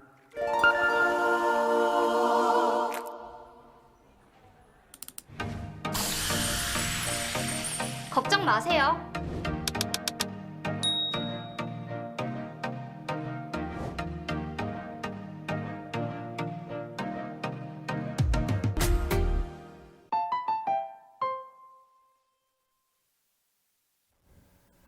매주 목요일 톡 쏘는 정치 평론 이슈 3합 시간입니다. 김필성 변호사, 신유진 변호사와 함께 하겠습니다. 두 분 안녕하십니까? 안녕하세요. 네. 자, 두 분 이번 주도 한 주 동안 뭐 아직 이번 주 다 간 건 아니지만 가장 인상 깊었던 정치 이슈 하나씩 꼽아주시기 바랍니다. 신유진 변호사님부터. 네. 네. 이번 주에는 아무래도 이제 푸틴 대통령이 북한을 방북한 일정 관련해서 그렇죠. 보도가 나왔는데 네. 뭐 러시아와 그 네. 북한의 관계에 따라서 또 중국이 그날 당일에 네. 마침 또 마침 외교부 그렇죠. 외교부에서 또 만남이 있었어요. 네. 그런 관계, 그러니까 우리나라의 한반도의 정세와 이런 외교 문제들이 굉장히 이렇게 복잡 미묘한데 우리나라 이제 윤석열 대통령은 오로지 한미일 동맹에만 치중하고 중국과의 관계를 굉장히 소홀하게 했고 그런 문제들, 외교 문제에 대해서 다시 한번 좀 상기가 되는 좀 그런 계기가 됐어요. 약간 이제 북한의 관계적이 만만치 않은 상황인데 뭔가 불안감도 있지만 뭔가 대응을 안 하는 것 같기도 하고 뭐 네. 그런 말씀을 하시는데 네. 많은 국민들이 좀 그런 느낌을 좀 가진 거 아닌가 생각도 듭니다. 갔죠? 푸틴 늦게 와가지고. 네, 늦게 왔죠. 지각을 또 했던데요. 돌아갔습니다, 일단. 자, 김필성 변호사님 한 주간에 좀 꼽았던 이슈. 지난주에 있었던 일이긴 한데요. 그 이제 지금 계속 문제가 되고 있는 임성근. 임성근 전 사단장께서 그 탄원서 낸 걸 보고 좀 놀랐었습니다. 아마 뉴스는 다 보셨겠지만 거기서 그 탄원서에서 군인은 국가가 필요할 때 군말 없이 죽어주도록 훈련받는 존재라는 말을 썼습니다. 이게 상당히 많은 걸 함의하는 말인 것 같아요. 일단 기본적으로 국가가 군인을 필요할 때 죽어주는 존재라고 생각을 하고 군인을 이제 활용을 한다고 군인이 이제 하면 복무를 하게 만들면 그 군대는 망합니다. 그러면 안 되죠. 예, 그 대표적 케이스가 잘 알려져 있는 일본 2차 대전 때 일본이었고요. 그때 일본 군들끼리 자기들끼리 하는 말이 자기들이 10점짜리 10점짜리 목숨이라고 얘기를 했는데 이게 10점짜리가 뭐냐면 이병 통지서가 10점짜리였대요. 그거 하나 보내면은 거저 쓸 수 있다. 그래서 사람보다 장비가 더 중요하고 그런 식으로 일이 벌어졌거든요. 결국은 뿌리부터 이렇게 무너져가는 그런 일들이 벌어졌는데 그런 다수의 경험들, 전쟁 경험에서 무슨 일이 있어도 국가가 무슨 일이 있어도 한 사람 한 사람 병사의 목숨을 지켜준다. 우리는 너희를 보호한다라는 그런 믿음을 줘야지 그 믿음 속에서 병사가 국가를 위해서 목숨을 버리겠다라는 신념이 나오는 거예요. 당연한 거 아닙니까? 거기에 대한 영화가 대표적인 영화들이 라이언 일본 구하기가 그거 보면 한 사람 구하기 위해서 얼마나 무리한 일을 합니까? 그 하는 이유가 국가가 무슨 일이 있어 너를 포기하지 않는다라는 그런 믿음을 주기 위해서거든요. 근데 그런 기본적인 것들을 모르고 있다는 것이고 이것이 제가 좀 섬뜩했던 게 뭐냐면요. 임성근만 아니라 지금 우리나라 장성급들, 장교들이 기본적으로 이런 마인드를 공유하고 있나? 이건 정말 심각한 문제입니다. 정말 그렇다면. 그리고 또 하나 또 섬뜩했던 게 지금 어쨌든 최상병이 그렇게 순직하는 그 과정에서 이 사람들이 그 순직을 국가를 위해서 죽으라면 죽는 것이지라는 생각으로 바라보고 있었다는 것인가? 이런 것들을 보여주는 것이어서 단순히 이제 이 말 가지고 여기에 대해서 뭐 이런저런 정치권에서 얘기가 나왔지만 이 사건의 한정에서가 아니라 우리나라 군대가 지금 어떤 식으로 조직되어 있는지 그리고 다음에 장교들이 어떤 생각을 가지고 있는지를 근본적으로 돌아봐야 되는 계기가 아닌가 이런 생각을 좀 했어요. 저도 장교를 했었는데 충격을 제가 받았었거든요. 당연히 개인 생명이 가장 중요합니다. 특히 전체주의입니까? 이해할 수 없는 탄원서 내용들 알겠습니다. 자, 우리 먼저 좀 다뤄야 될 게 애완견 논란입니다. 이재명 대표 또 일부 언론들을 향해서 검찰 애완견이다 이 부분 표현해서 논란이 커지자 언론 행태를 비판한 것이다 라고 SNS 유감을 표명했는데요. 그리고 뭐 이거 관련해서 기레기 얘기도 나오고 또 윤리 징계 넣기도 하고 어떻게 보고 있습니까 이 논란? 진짜 저는 이게 언론인들이 정말 똘똘 뭉쳐 있구나라는 생각이 들어요. 예를 들면은 정권에 대해서 부당하게 언론인들이 탄압을 받을 때 뭐 바이든 날리면 이 보도를 했던 MBC 그리고 뭐 김건희 여사 특검법이라고 해야 되는데 여우사를 뺀 김건희 특검법이라고 했다고 그것에 대해서 제재를 가할 때라든지 이런 언론의 재갈을 물리는 그런 행태들에 대해서는 단 한 번도 목소리를 내지 않고 한 목소리를 내지 않았어요. 그런 것 같아요. 그래놓고 이제 와서 이화영 부지사 재판 같은 경우에는 다각도로 볼 수 있는 것이 있고 또 무엇보다도 또 뉴스타파의 봉지욱 기자가 그것에 대해서 굉장히 심도 있게 보도를 했음에도 불구하고 전혀 그것에 대해서 연속적인 보도가 없었어요. 뭐 기사 찾아보면 검색해보면 다 똑같은 내용을 복붙한 것들이 많거든요. 그런데 뉴스타파에서 나오는 보도들은 일체 무시로 일관하고 있어요. 그것에 대해서 검증도 하지 않고 이런 보도가 있었다는 얘기도 하지 않고 일체 그런 것이 언론이 존재하지 않는다는 식으로 무시를 하고 있어요. 그런 행태들에 대해서 한마디 비판이 애완견 이런 말은 사실은 없는 말을 만들어낸 것도 아니고 있는 말 아닙니까? 네, 뭐 좀 전에도 말씀드렸지만 랩독이라는 말이라고 랩독 뉴스 브리핑에서 손석희 앵커가 사용했던 말이기도 하고 이런 말이 있던 말입니다. 그 말을 사용했다는 것으로 지금 언론 단체들이 지금 막 단합을 해서 똘똘 뭉쳐서 지금 항의를 하고 있고 이것을 가지고 또 개혁신당에서는 개혁신당 천하람 원내대표는 윤리위에 제소하겠다라고 하는 것이 와 정말 개혁신당 같은 경우는 이번 기회에 노선을 분명히 하는 색깔을 분명히 하는 입장을 밝힌 것으로 보여요.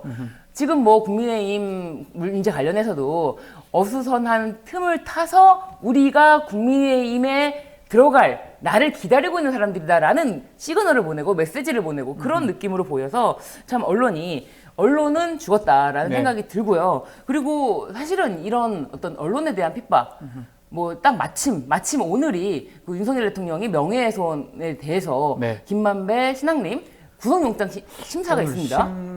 실질 심사죠. 그런 날, 그러니까 언론을 실질적으로 탄압하는 것에 대해서는 아무 말도 안 하고 단지 만만한 야당 대표의 말 한마디를 갖고 물고 늘어지는 행태가 이것이 바로 언론의 민낯이다라는 생각이 듭니다. 저는 처음에 뭐 잘 모르고 개라고 하니까 저게 기분 나빴나 이런 생각을 했었는데 알고 보니까 말씀처럼 용어더라고요. 감시견, 뭐 경비견, 그리고 애완견 그 얘기인데 그렇게 난리를 칠 건가 싶기도 하고요. 말씀처럼 다른 데서는 아무 소리도 안 하잖아요. 그러니까 이게 이런 생각도 들어요. 그러니까 저희가 처음에 제가 들었을 때는 정치적인 측면에서 좀 너무 자극적인 발언이 아니었을까라는 생각이 들었는데 두 가지 측면에서 좀 일단은 요 자체에서 좀 재밌다는 생각이 들었습니다. 그 랩독이라고 했으면 영어로 썼으면 안 그러지 않았을까? 랩독 이랬으면 라는 생각이 들었고요. 사실 아까 말씀하셨던 것처럼 원래 이제 있는 용어니까요. 그걸 이제 번역해서 써서 더 자극적으로 들인가? 이런 생각이 하나 들었고요. 또 하나 재미있는 건 이게 정치적으로 정치적으로 적절했는 거예요. 정치적 판단이 사실은 중요한 이슈라고 할 수 있는데 왜냐하면 말씀드린 것처럼 애완견, 랩독이라는 말은 사실 그 언론에서 쓰는 말이니까요. 근데 전반적인 여론 분위기가 그 이재명 대표를 비난하는 게 아니에요. 할 말 했다라는 분위기가 사실은 한 걸 봐서 우리나라의 언론 불신이 정말 팽배하구나 이런 걸 느꼈습니다. 근데 지금 제가 이제 아까 최민희 의원도 나오셨지만 제가 지난 정권 때 그 언론 개혁하는 특위도 들어갔었거든요. 곳곳에 다 계시네요. 그 아까 이번에 올라간 법들 중에 법들이 기본적으로 제가 관여했던 법들이죠. 그렇고 방송 3법, 4법 하고 그런 거 언론중재법이니 이런 것들 좀 바뀌긴 했다고 하는데 바뀐 과정은 제가 관여하지 않아서 잘 모르겠습니다. 들어갔던 그때 제가 언론 관련자들 얘기를 들어보고 했지 않았겠습니까? 제가 느꼈던 게 뭐였냐면 아까 똘똘 뭉쳤다고 하셨는데 똘똘 뭉쳐서 어디에 정말 목소리를 거냐면 어떻게 보면 검찰하고 비슷해요. 그러니까 감히 언론에게 언론에 대한 이런 게 엄청나게 높습니다. 자긍심, 프라이드 이런 거 해야 돼. 그러니까 언론은 무오하다라는 생각이 가지고 있는 게 아닌가 싶을 정도로 똘똘 뭉쳐 있어요. 그러니까 지금 아까 여러 가지 지금 언론에 대해서 수많은 비판들과 뭐 최근에도 이제 달걀말이 때문에 사실은 다시 이슈가 됐지 않습니까? 랩독 관련해서 달걀 먹고 와가지고 뭐 그런 그 사진 이렇게 찍었던 것들 그런 식의 비난에 대해서는 사실 거의 반응하지 않아요. 뭐에 반응하냐면 언론을 욕하면 비난. 아유 참. 그러니까 이거는 지금 그 비난 그 반응은 지금 사실 되게 매우 격렬하게 지금 반응하고 있거든요. 언론들만 네. 격렬하게 반응하고 있는데 그거는 우리가 알고 있는 진보 보수로 보통 얘기에 그렇게 분류하잖아요. 그런 언론의 분류도 다 넘어서 하나로 뭉쳐서 똘똘 뭉쳐서 합니다. 근데 실제로 지금 말씀하신 것처럼 저는 명예훼손죄. 네. 이 신앙님 김만배입니다. 김만배 씨는 뭐 언론인 지금은 아니지만요. 명예훼손죄 구속영장을 청구하는 경우가 드물고 이 사건은 벌써 언제 일입니까 이게? 지금 와가지고 뭐 증거가 어디 없어졌습니까? 이런 거에 대해서 언론들이 자신들의 위원장이었잖아요. 언론노조 네. 위원장이었잖아요. 이런 데는 뭐 제가 목소리 내라는 말 아니에요. 이런 거 목소리 내면 그냥 고개 끄덕거릴 수 있을 것 같거든요. 네. 이게 좀 이해가 안 돼 사실은. 네, 그리고 실제로 한동훈 전 비대위원장, 네. 전 비대위원장은 자신이 마음에 들지 않는 말을 하면은 바로 고소를 합니다. 고소하잖아요. 네, 예. 그 장용진 기자가 한동훈을 향해서 그렇게 수사 잘한다는 한동훈이가 해운대 LCT 수사는 왜 그렇게 했대? 라고 페이스북에 글을 남겼어요. 이 한 문장 고소합니다. 허위 사실 예. 고소합니다. 예. 그런데 이거는 당연히 무죄가 무죄 나왔고요. 나왔죠. 예. 그리고 민사 손해배상 청구 1억 청구를 했는데 여기도 패소를 했습니다. 그리고 또 한 가지, 또 한겨레 기자들에 대해서도 고소를 했고요. 네. 또 민사 손해배상 청구도 진행한다고 해요. 근데 한겨레 기자들은 이제 법무부 장관으로서의 후보자 검증 기사였다. 네. 그런 면에서 경찰에서 불송치, 무혐의 불송치 결정을 내렸는데 못 참겠다라고 해서 이의 신청을 해서 다시 검찰에서 지금 수사 중이거든요. 네. 그러니까 기자가 말을 한마디 한다거나 어떤 기사를 하나 썼을 때 야 이거는 아니지 싶을 때 바로 그냥 고소를 하고 그게 패소로 이어질지언정 끝까지 언론을 상대로 입막음을 하려는 겁박을 하는 그렇죠. 거잖아요. 그것이 소송. 바로 민주주의 언론을 위협하는 건데 그런 거에 대해서 얘기를 좀 해야 되는 거 아닌가요, 언론? 그러니까요. 이런 이야기는 전혀 하지 않고 있습니다. 네. 네. 오히려 한동훈 전 비대위원장이 네. 이재명 대표를 향해서 언론을 애완견에 비유하다니 민주주의를 위협하는 발언이다. 이렇게 이재명 강도높게 대표가 뭐 비판하셨어요. 그 언론 무슨 위협할 정도로 힘이 네. 있나요? 그러니까요. 뭐가 있는데요? 언론 평상시에는 언론 엄청 눈치 봅니다. 사실. 아 눈치 보는 게 아니고 정치니까. 힘 하나 못 쓰잖아요. 그렇죠. 언론 애완견 네. 간다고 애완견 되는 것도 아니고. 힘을 못 쓴다는 건 정말 제가 실감을 하는 게요. 네. 그 재판을 하면은 기자들이 여전히 들어오거든요. 그렇죠. 들어오면은 사실은 이제 지금 언론에 보도되는 것과 상당히 다른 분위기에서 진행이 되고 있어요. 그런 것들은 전혀 보도가 안 됩니다. 보도 안 되잖아요. 보도가 안 되고요. 이제 하면 검사들이 이제 이거 화두를 그러니까 꼭지를 던져주는 언론에 보도하면 꼭지를 던져주는 뜬금없는 말들 할 때가 있어요. 딱 저희가 들으면 이거 언론용이구나 할 때가 있거든요. 그거 딱 나갑니다. 그거만 나가잖아요. 네.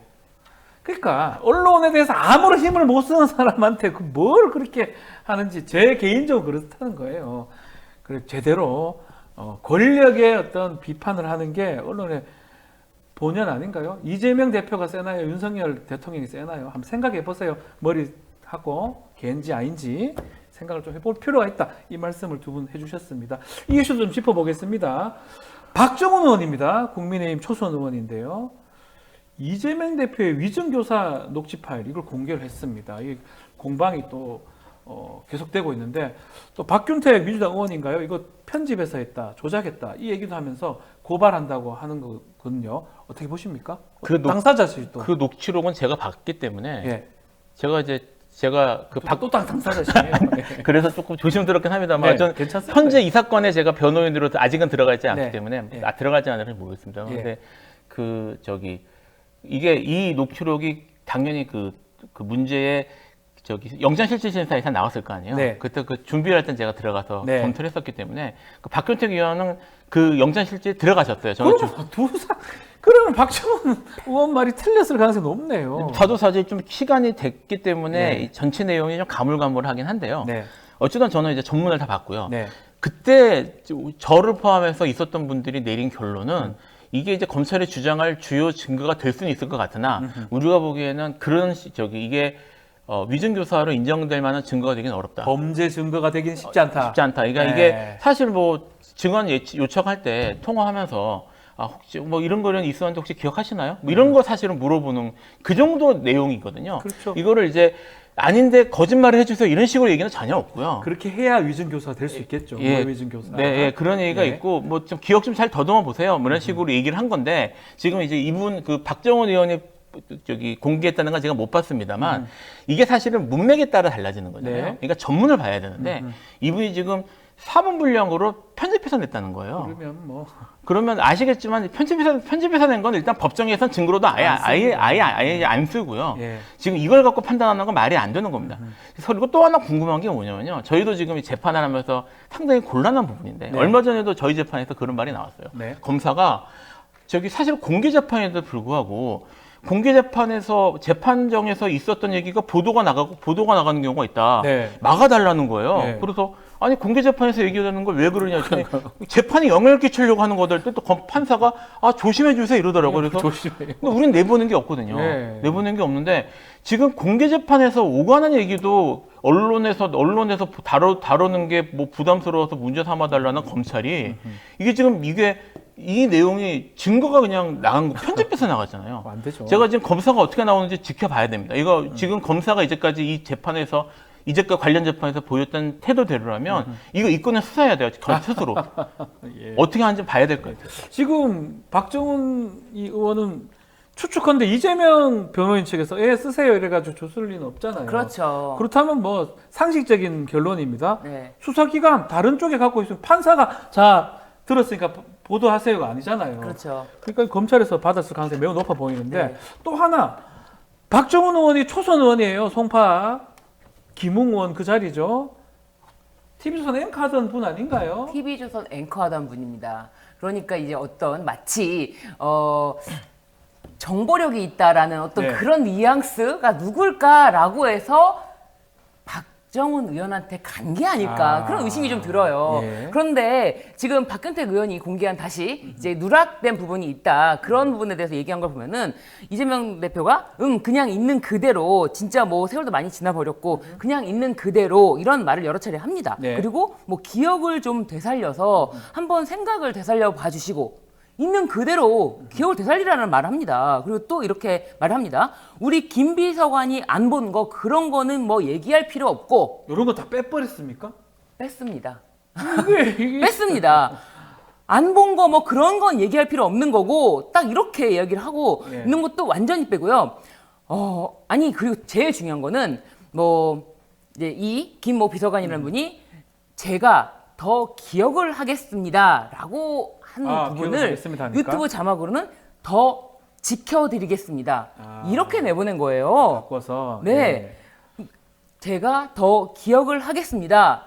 그리고 그 다음 답변은 그러니까 내가 일단 한번 보내드릴게요. 그게 이제 변론 유지서라든지 네. 그 당시 재판 자료를 보내드릴게요라고 했더니 제가 더 지켜드리겠습니다. 그러니까 그래야 돼. 이런 식으로 둔갑이 된 자막이 올라가는 거예요. 이거를 지금 국회의원이 아마 초선 의원이고 제가 알기로는 첫 번째 의정 본인 활동으로 보이는데 네. 저는 그걸 떠나서 재판이 진행 중인데 이 증거를 어디서 봤든지 말든지 본인도 언론인이고 국회의원이고 첫 번째 일을 그 증거를 냈다가 공개를 합니까? 이게 말이 됩니까? 그냥 그것도 편집해서 공개하면 안 되죠. 그렇죠. 그렇죠. 그러니까 진짜 이제, 증거는- 더더군다나 네. 편집을 해서 그러니까 네. 문맥을 자기가 손봤다는 건데요. 네. 사실 이거는 그 자체로 사실 문제될 수 있습니다. 야, 이해를 할 수가 없습니다. 네. 참. 그러면 이제 민주당에서 뭐 확인을 하고 박근택 의원이 이 사건을 했기 때문에 더 잘할 거 아니에요. 네, 이거 그분은 실질적으로 들어가셨거든요. 다 알겠죠. 이거는 완전 언론용이에요. 지금 제가 봤을 때는 이재명 대표를 계속해서 공격하는 자세를 늦추면 안 된다. 네. 고삐를 늦추면 안 된다. 이재명 대표를 살려두면 안 된다. 조금이라도 틈이 있을 때 더 치고 들어가야 된다. 이런 프레임 같아요. 혹시 이슈 덮으려고 그런 역할을 한 게 아닌가 네. 의심이 들기도 하는데 맞습니다. 뭐 다른 지금 안 좋은 이슈들이 많잖아요. 그걸 막으려고 던진 걸 그 역할을 초선 국회의원이 그것도 편집해가지고 했다. 그런 것 같은데. 그 이른바 그러니까 저쪽에 계속 밀고 있는 네. 이재명 대표 관련된 프레임이 두 개가 있어요. 네. 하나는 사법 리스크, 또 하나는 재판 지연. 네. 네. 근데 이제 뭐 사법 리스크가 사실은 많이 유야무야 된 상태니까 네. 이제 기소가 되면 다시 이제 이거를 분위기를 지펴보려고 불을 지펴보려고 이런 걸 한 게 아닌가 싶습니다. 네, 사실. 알겠습니다. 하여튼 지켜보기로 합시다. 편집된 건지 그러면 국회의원 이제 하자마자 책임져야 되고 책임져야 될 상황이 생길 것 같아요. 막 편집했고 저런 걸 했다면요. 누가 줬는지 왜 공개했는지 한번 봅시다. 지켜봐야 될 것 같습니다. 곧 알게 되겠지요. 자, 국민의힘으로 좀 넘어가 보겠습니다. 한동훈 전 위원장 전당대회 출마 공식화 됐습니다. 여의도 문법만 안 쓰겠다 하면 여의도 명당 자리에 또 사무실을 얻었더라고요. 어떻게 보십니까? 당대표 가능합니까? 한동훈 전 비대위원장의 당대표 네. 가능성에 대해서 그 국민의힘 그쪽에서도 탐탁치 않아 하고 있어요. 아, 그렇습니까? 게다가 지금 뭐 당원들의 조직력을 장악하고 있는 사실은 뭐 의원들 아닙니까? 네. 기본적으로 의원들이 한동훈이 들어오면 최상병 특검법, 김건희 특검법 전부 통과된다. 이런 입장이라고 합니다. 예. 한동훈이 최상병 특검법, 김건희 특검법 통과시켜주면 저희가 좋죠. 네. 너무 좋습니다. 그래서 민주당에서 땡키라고 하는 것은 아닙니다. 네. 왜냐하면 워낙에 약체이기 때문에. 솔직히 한동훈 전 비대위원장 선거운동 때 바닥이 드러나지 않았습니까? 진짜 총선 때 바닥이 드러났던 네. 그 리더십. 아무것도 없었다. 알맹이도 껍데기도 둘 다 없었다. 저는 그렇게 보여지거든요. 예. 아무리 언론에서 포장하고 띄우고 하려고 해도 아무것도 없는 빈 껍데기라고 할 수도 없는.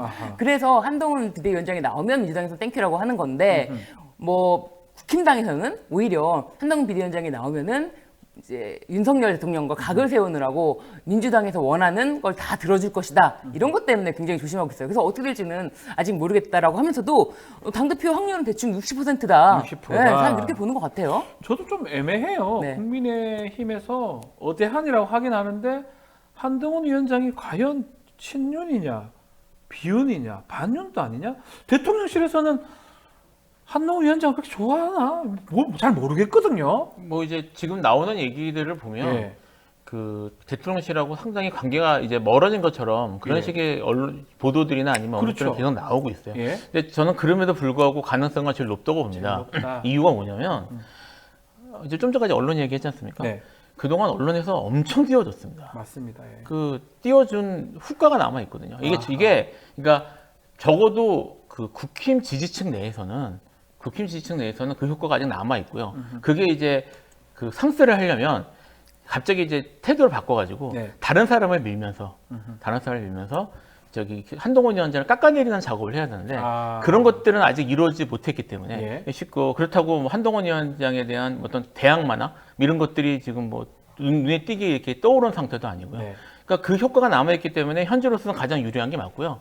어떻게 보면은 지난 총선 과정에서 이제 열심히 한동훈 위원장을 띄우기 위한 작업들이 뭐 지금 이런 식으로 결과가 미치는 게 아닌가 뭐 이런 생각도 좀 들고 그렇습니다. 민주당 입장에서 땡큐 맞습니까? 저는 저는 한동훈 위원장의 능력은 지난 총선 과정에서 충분히 검증되었다고 두 분 다 보거든요. 그렇게 보시는 거군요. 이조 심판론 어떻게 안 먹힌 건가요? 이조 심판론. 뭐 이조 심판론은 사실 지금도 네. 그 한동훈 비대위원장은 지금도 내가 이재명을 때리면 그래도 나를 봐주겠지라는 것 그래서 때문에 SNS에 SNS에 어마어마하게 그랬던 것 이재명 같아요. 대표에 예. 대해서 지금 연일 그냥 계속 비난의 글을 쓰고 있는데 네. 그런다고 본인의 가치가 올라가지 않는다. 그러니까 급이 높은 사람을 때려야 본인의 가치도 올라가잖아요. 네. 아무리 한동훈 전 대표가 그 이재명 대표를 상대한다고 한들 아무도 급으로 쳐주질 않습니다. 아닐 것이다. 네. 알겠습니다. 마지막 하나 좀 다뤄보겠습니다. 지금 22대 국회 원구성 협상 아직까지는 안 되고 있는데 추경호 국민의힘 원내대표가 제안을 하나 했어요. 이 운영위하고 법사위 1년씩 나눠서 하자 이렇게 얘기를 했습니다. 어떻게 진행될지, 이거 받아들일지 아니면 원구성 이제 마무리될지 어떻게 보십니까?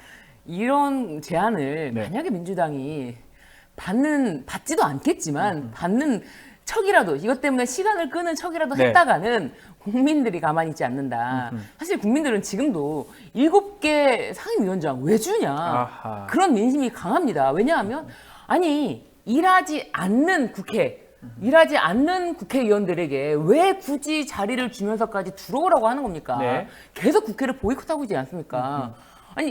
그렇게 당선시켜달라고 할 때는 언제고 국회를 보이콧하면서 밖에서 저렇게 장외 뭐 투쟁도 아닌 시위를 하면서 뭐 이런 딜을 협상을 하는데 이것은 결코 여당의 역할이 아니다. 지금 민생에 대한 관심도 없지 않습니까? 오로지 김건희, 윤석열 대통령 지키기에만 혈안이 된 국민의힘 정말 지금 산자부도 국힘에서 갖는다면 이것도 제대로 삼자위죠. 검증을 할 수 있을까? 그런 것 때문에 웨트지오 관련해서 석유 관련해서 검증할 수 있을까? 이런 걱정도 많기 때문에 이런 1년씩 돌아가면서 하자 택도 없는 얘기다. 네. 자, 만약에 안 된다 그러면 보이콧을 계속 할 것 같은데 저 궁금한 게 대통령 지금 방송 3법이나 이런 법들은 다 올라가거든요. 특검법도 바로 올라오면 대통령이 또 거부권 행사하면 그때는 또 들어오는 겁니까? 국민의힘 의원들이? 그때는 들어와야겠죠. 그럼 잠깐 돌았다가 또 보이콧하러 가고 이렇게 왔다 갔다 이렇게 문 열어주면 들어오고 이래 저렇게 가능합니까? 자기들이 하겠다면 하는 거죠. 한번 들어오면 계속 들어오는 거 해야 되는 거 아니에요? 그러니까 그건 정치적인 판단일 거고요. 지금 하는 걸 봐서는 지금 국민의힘은 정치적으로 어떻게 이렇게 국민 앞에서 국민의 여론이나 이런 것들을 끌어오는 쪽에는 아직은 큰 관심이 없는 거죠. 관심도 없고. 그러니까 지금 보이는 모습들은 사실은 대통령을 더 눈치를 보는 느낌이거든요. 이제 거부권 행사는 들어오지 않으면 안 되니까. 안 되죠. 그럼 통과돼 버리니까 거부권 행사 때는 들어올 것 같고요. 그러면 계속 법안 통과시켜서 계속 들어오게 만들면 되잖아요. 그러니까 그렇게 되겠죠. 그렇게 됩니까? 그거 할 때만 들어오겠네. 그거 하고 나가는 게 될 거고, 나가는 모습이 될 거고, 이게 지금 계속 특히 언론에서 그렇게 하면 안 되는데 현 상황을 계속 민주당 책임으로 몰고 가는 그건 계속 그랬으니까. 근데 사실 이런 파행적 모습이 발생한 건 기본적으로 대통령이 협치하지 않았기 때문에 거부권 때문에 그런 거잖아요. 계속 거부권을 남발하기 때문인 것이고 거기에 대해서 지금 여당은 일사불란하게 대통령이 거부권 행사에 협조하는 모습을 보였기 때문이거든요. 그러니까 지금 결과가 이렇게 또 총선 결과가 나왔으니까 여기에 대해서 민주당이 좀 더 강하게 드라이브를 걸겠다는 것이죠. 국민의 뜻이 이렇게 확인이 됐으니까. 민주당이 걸 수밖에 없죠. 걸 수밖에 없죠. 지금 민주당 입장에서 이렇게 국민의 뜻이 확인했는데도 불구하고 지난 국회 때처럼 미온적인 모습을 보이면 민주당이 책임을 져야 되는 상황이란 말이에요. 그러니까 이런 상황에서 지금 국민의힘이 이런 비협조적인 그리고 오히려 대통령의 말에 일사불란하게 보이는 모습을 더 강하게 보인다면 그러면 국민들에게선 외면받을 수밖에 없겠죠. 참 곧 드러나겠네요. 언론 아니면 여론의 지형이 정말 민주당, 국민의힘 의원들이 어떻게 의정 활동을 할지 원구성 부분 또 내일 있을 입법 청문회 등이 이제 준비되어 있습니다. 그걸 보면서 국민들 아마 판단하시지 않을까 생각이 드는데요. 네. 말씀 있습니까? 아니 이제 정리해 주십시오. 국민들을 너무 바보로 하는 게 아니냐. 지금 아무것도 하지 않으면서 지금 세비를 받고 있는 국회의원들, 국힘당 의원들 좀 양심에 손을 얹고 지금 일을 해야 된다라는 생각으로 국회에 들어와서 사실 7개 상임위원장 주기 싫은데도 불구하고 아니 이거는 이제 민주당을 지지하는 당원 저는 하여튼가 민주당을 지지하는 분들이라면 누구나 그렇게 생각할 수 있을 텐데 그럼에도 불구하고 7개를 준다고 하는데 지금 받지 않는다면 당신들은 정말 국회의원으로서 자격이 없다. 세비를 받지 마십시오. 알겠습니다. 자, 이슈 3합 김필성 변호사, 신유진 변호사와 함께했습니다. 오늘 말씀 감사합니다. 감사합니다. 자, 이어서 2부 뉴스인사 프라임 진행이 됩니다. 뉴스인사 프라임 더 재밌고 은밀한 이야기 지금부터 시작되니까요. 어디 가지 마시고요. 조금만 기다려 주십시오. 잠시 후에 다시 오겠습니다.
자, 뉴스 인사 프라임 바로 시작을 하겠습니다.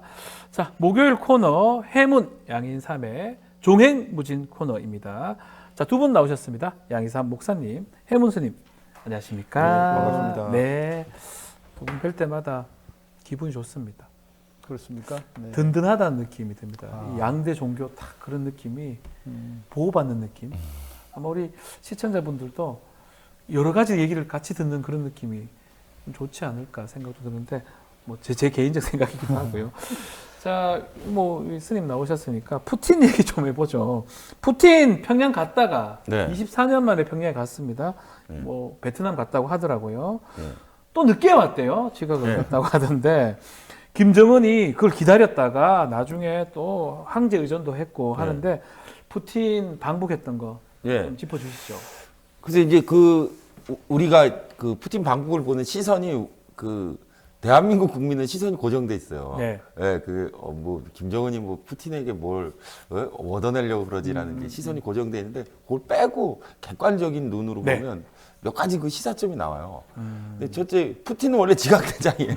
그거를 무조건 지각하는 것 같아요. 근데 그게 왜냐면 나라가 너무 커가지고 아마 습관화돼 있을 거예요. 어디 갈 때 이게 기상이라든지 도로. 그러면 넉넉하게 잡지. 꼭. 근데 원래 큰 나라 사는 사람이 약간 그렇더라고요. 근데 그게 아마 러시아 사람들 특징이기도 할 건데 어쨌든 푸틴이 늦었다는 거에 이제 외신들이나 우리나라 언론들이 주목하는데 제가 본 건 저는 좀 깜짝 놀란 게 푸틴이 그 비행기에서 나와서 김정은 위원장을 향해서 뛰어가고 있어요. 네, 맞습니다. 예. 근데 그건 저는 좀 북한 사람들이 만약 그 장면 생중계로 보도했는데요. 연출된 장면이었는지 실제 장면인지는 모르겠지만 북한 사람들도 깜짝 놀랐어요. 아니 푸틴이 늦었다고 김정은 위원장을 향해서 막 뛰어올 정도로 약간 뛰는 척은 일반인들이 좀 자기가 갑을 위해서 을 위치에 있는 사람이 하는 거 아닌가요? 근데 비행기 그 계단 내려오는데 약간 위험할 정도로 뛰더라고요. 그래서 그 장면은 저는 좀 약간 놀랍게 봤고 두 번째 푸틴이 늦게 와서 그런 것도 있지만 실제로 황제 의전이라고 이야기하지만 김정은 위원장 혼자 나갔어요. 무슨 수행원이라든지 뭐 의장대가 이렇게 도열해가지고 뭐 국빈 행사로 하지 않고 그래서 황제 의전이라기보다도 오히려 저 장면은 푸틴이 북에 가서 북쪽에게 뭐가 강한 요청이 있어서 가서 오히려 북이 갑의 입장에서 푸틴을 맞이하는 그런 모습으로 보이기 때문에 외신들도 상당히 좀 놀라고 있는 것 같고. 스님께서는 그 측면을 보셨군요. 뛰어가는 모습하고 저게 황제의전이라고 할 수 있나? 지각은 하긴 했지만 지각하긴 했지만 오히려 북한이 좀 더 뭔가 갑이나 아니면 더 받은 것 같다 이런 말씀을 하시는 거예요. 우리 목사님은 어떻게 보셨습니까? 저는 원래 우리 스님은 늘 디테일하게 보시죠. 맞습니다. 저는 좀 이렇게 더 크게 이렇게 보기 때문에 그냥 뭐라고 해야 될까? 이게 그냥 일반적인 그 상황에서 있는 정상회담이라면 그런가 보다 하겠지만 지금 이제 북한이 나름 이제 한쪽으로 이제 코너로 몰리고 있는 상황이 돼버리지 않았습니까? 우리 남쪽의 대통령이 되기도 전에 뭐 선제 타격 운운하면서 북한을 몰아붙였고 또 대통령이 되고 나서도 심지어 굴욕적인 외교를 하면서까지 미국과 일본에 달라붙었습니다. 그러면 북한이 어떤 선택을 하겠는가? 당연히 북한 입장에서는 러시아, 중국에게 손을 내밀고 그쪽으로 붙을 수밖에 없는 상황 아니겠습니까? 그렇죠. 그러니까 이제 이걸 보면서 저는 이게 다 윤석열 때문이다. 윤석열 대통령 때문에 저 북러 정상회담도 생겼다 이렇게 보시는 겁니까? 그러니까요. 이거 뭐 그냥 일반적으로 정상회담 할 수는 있지만 뭔가 뭐 더 지금 발표하듯이 뭔가 더 긴밀하게 언제든 뭐 협의하고 할 수 있다 뭐 이런 것들이 그런 배경에서 나온 것이라고 보여져서 이게 말 그대로 정말 새로운 또 냉전의 시대로 더 고착화되는 상황이 되지 않을까. 우리 윤석열 대통령입니다. 미국하고 한미일 좋게 말하면 공조긴 하지만 여기 너무 이렇게 하다 보니까 북쪽 러시아라든지 중국이라든지 특히 러시아 지금 상황 안 좋은데 다 잃어버리는 상황이 됐고 그래서 북한하고 러시아하고 이렇게 긴밀하게 만나는 상황까지 연출된 거 아니냐 이렇게 짚어주셨는데 어제 북러 정상회담 내용은 어떻게 보셨습니까? 이 북러 정상회담 내용도 특이점이 있어요. 네. 이 푸틴이 평양 가기 전에 노동신문에 기고문을 하나 그것도 깜짝 놀랐어요. 네. 예. 그래서 그거 좀 깜짝 놀랐어요. 저도. 야, 푸틴이 그런 기고문을 거 썼는데 그 기고문을 썼다는 사실도 충격적이지만 그 첫 번째 그 기고문을 쓴 내용의 첫 문장이 그 소련 시절에부터 시작해 러시아와 북한과의 관계를 전 세계 사람들에게 알리기 위해서 내가 이 기고문을 쓴다라고 하고 그 첫 대목이 그 러시아와 북한은 45년 8월 조선의 애국자와 함께 제국주의를 몰아내는데 함께 해왔다라고 썼어요. 그러니까 그 얘기는 굉장히 시사점인데 그 소위 김일성 빨치산 부대를 비롯한 독립운동가와 함께 그 소련이 일본에 대해서 참전하고 관동군을 몰아내는데 우리가 북한과 함께 해왔다. 그때부터. 그러니까 이거는 첫 기고문의 첫 번째가 군사동맹에 대한 수준을 얘기하는 거예요. 그래서 저는 상당히 우려하고 있습니다. 그 아까 목사님도 말씀하셨지만 그 북한을 쪼개기 식의 삼각동맹으로 한미일 삼각동맹으로 북한을 쪼개기와 우크라이나 전쟁의 파장이 이제 그 푸틴과 김정은의 만남에 의해서 45년도 8월에 제국주의를 타도하기 위해서 그 소련군과 북한의 김일성 부대가 주력이라고 아마 언급된 것으로 보이는데 그때 함께 했던 역사를 상기시켜서 이 시대에 다시 구현하겠다는 거예요. 그러니까 굉장히 강고한 수준의 군사협력을 그 기고문 통해서 저는 말하는 것이 아닌가. 결국은 보면 약간은 이게 표현이 맞는지 모르지만 왕따 당하는 두 나라가 계속 저렇게 얘기를 하니까 뭐 우리 쪽이나 결국 두 나라가 이런 식으로 군사협력, 군사동맹 같은 그 정도 갈 수 있으면 가장 불안한 건 우리 아닌가? 그렇죠. 예. 우리도 그렇고 일본도 불안할 일본도 테고요. 그렇고요. 그러니까 이제 이게 참 보면서 상황이 이런 상황까지 되었다는 것 자체가 너무 안타깝고 너무 답답한 상황인데 뭐 저는 실은 뭐 그 북한에 대해서는 우리 스님에 비해 스님이 말씀하시고 스님이 아시는 바에 대해서 일천한데 지난주에 실은 우리 스님하고 이렇게 방송 마치고 이야기 나누다가 좀 배웠어요. 그러니까 만일 북한이 러시아에게 러시아 그 군사 항이라도 하나 내주면 이거는 그 러시아의 해군 어마어마한 거다. 왜냐면 우리 쪽으로 이제 왼쪽 서쪽으로는 있지만 동쪽으로는 아무것도 없거든요. 그렇죠. 그렇게 되면은 뭐 그 말 그대로 북한과 러시아의 군사 협력이 완전한 체제로 가는 것이고 또 그렇게 되면 이제 일본도 이 러시아에 대한 어떤 두려움이 없지 않을 텐데 근데 이제 다행인지 또 우리가 무슨 약속을 했는지는 알 수는 없지만 그냥 단순한 포괄적 뭐 전략적 동반자 협정, 상호 원조한다 뭐 그 정도였거든요. 그렇지만 이거 만약에 그런 발표가 되지 않은 걸 보면 그래도 김정은 입장에서는 우리처럼 다 퍼주거나 다 내준 것 같지는 않아요. 김정은 위원장은 외교를 좀 그렇죠. 거기는 뭐 우리가 알고 있듯이 북한은 외교 선수들 아닙니까? 그러니까 그런 차원에서 왜냐하면 만약에 그렇게 해버리면 진짜 말 그대로 한미일이 더 공고해지기도 할 것이고 또 미국하고도 완전히 적이 되는 것을 선택하는 거기 때문에 미국과의 협상 여지도 김정은 입장에서는 남겨둬야 되지 않을까. 왜냐하면 곧 트럼프가 돌아올 수도 있습니다. 수도 있어요.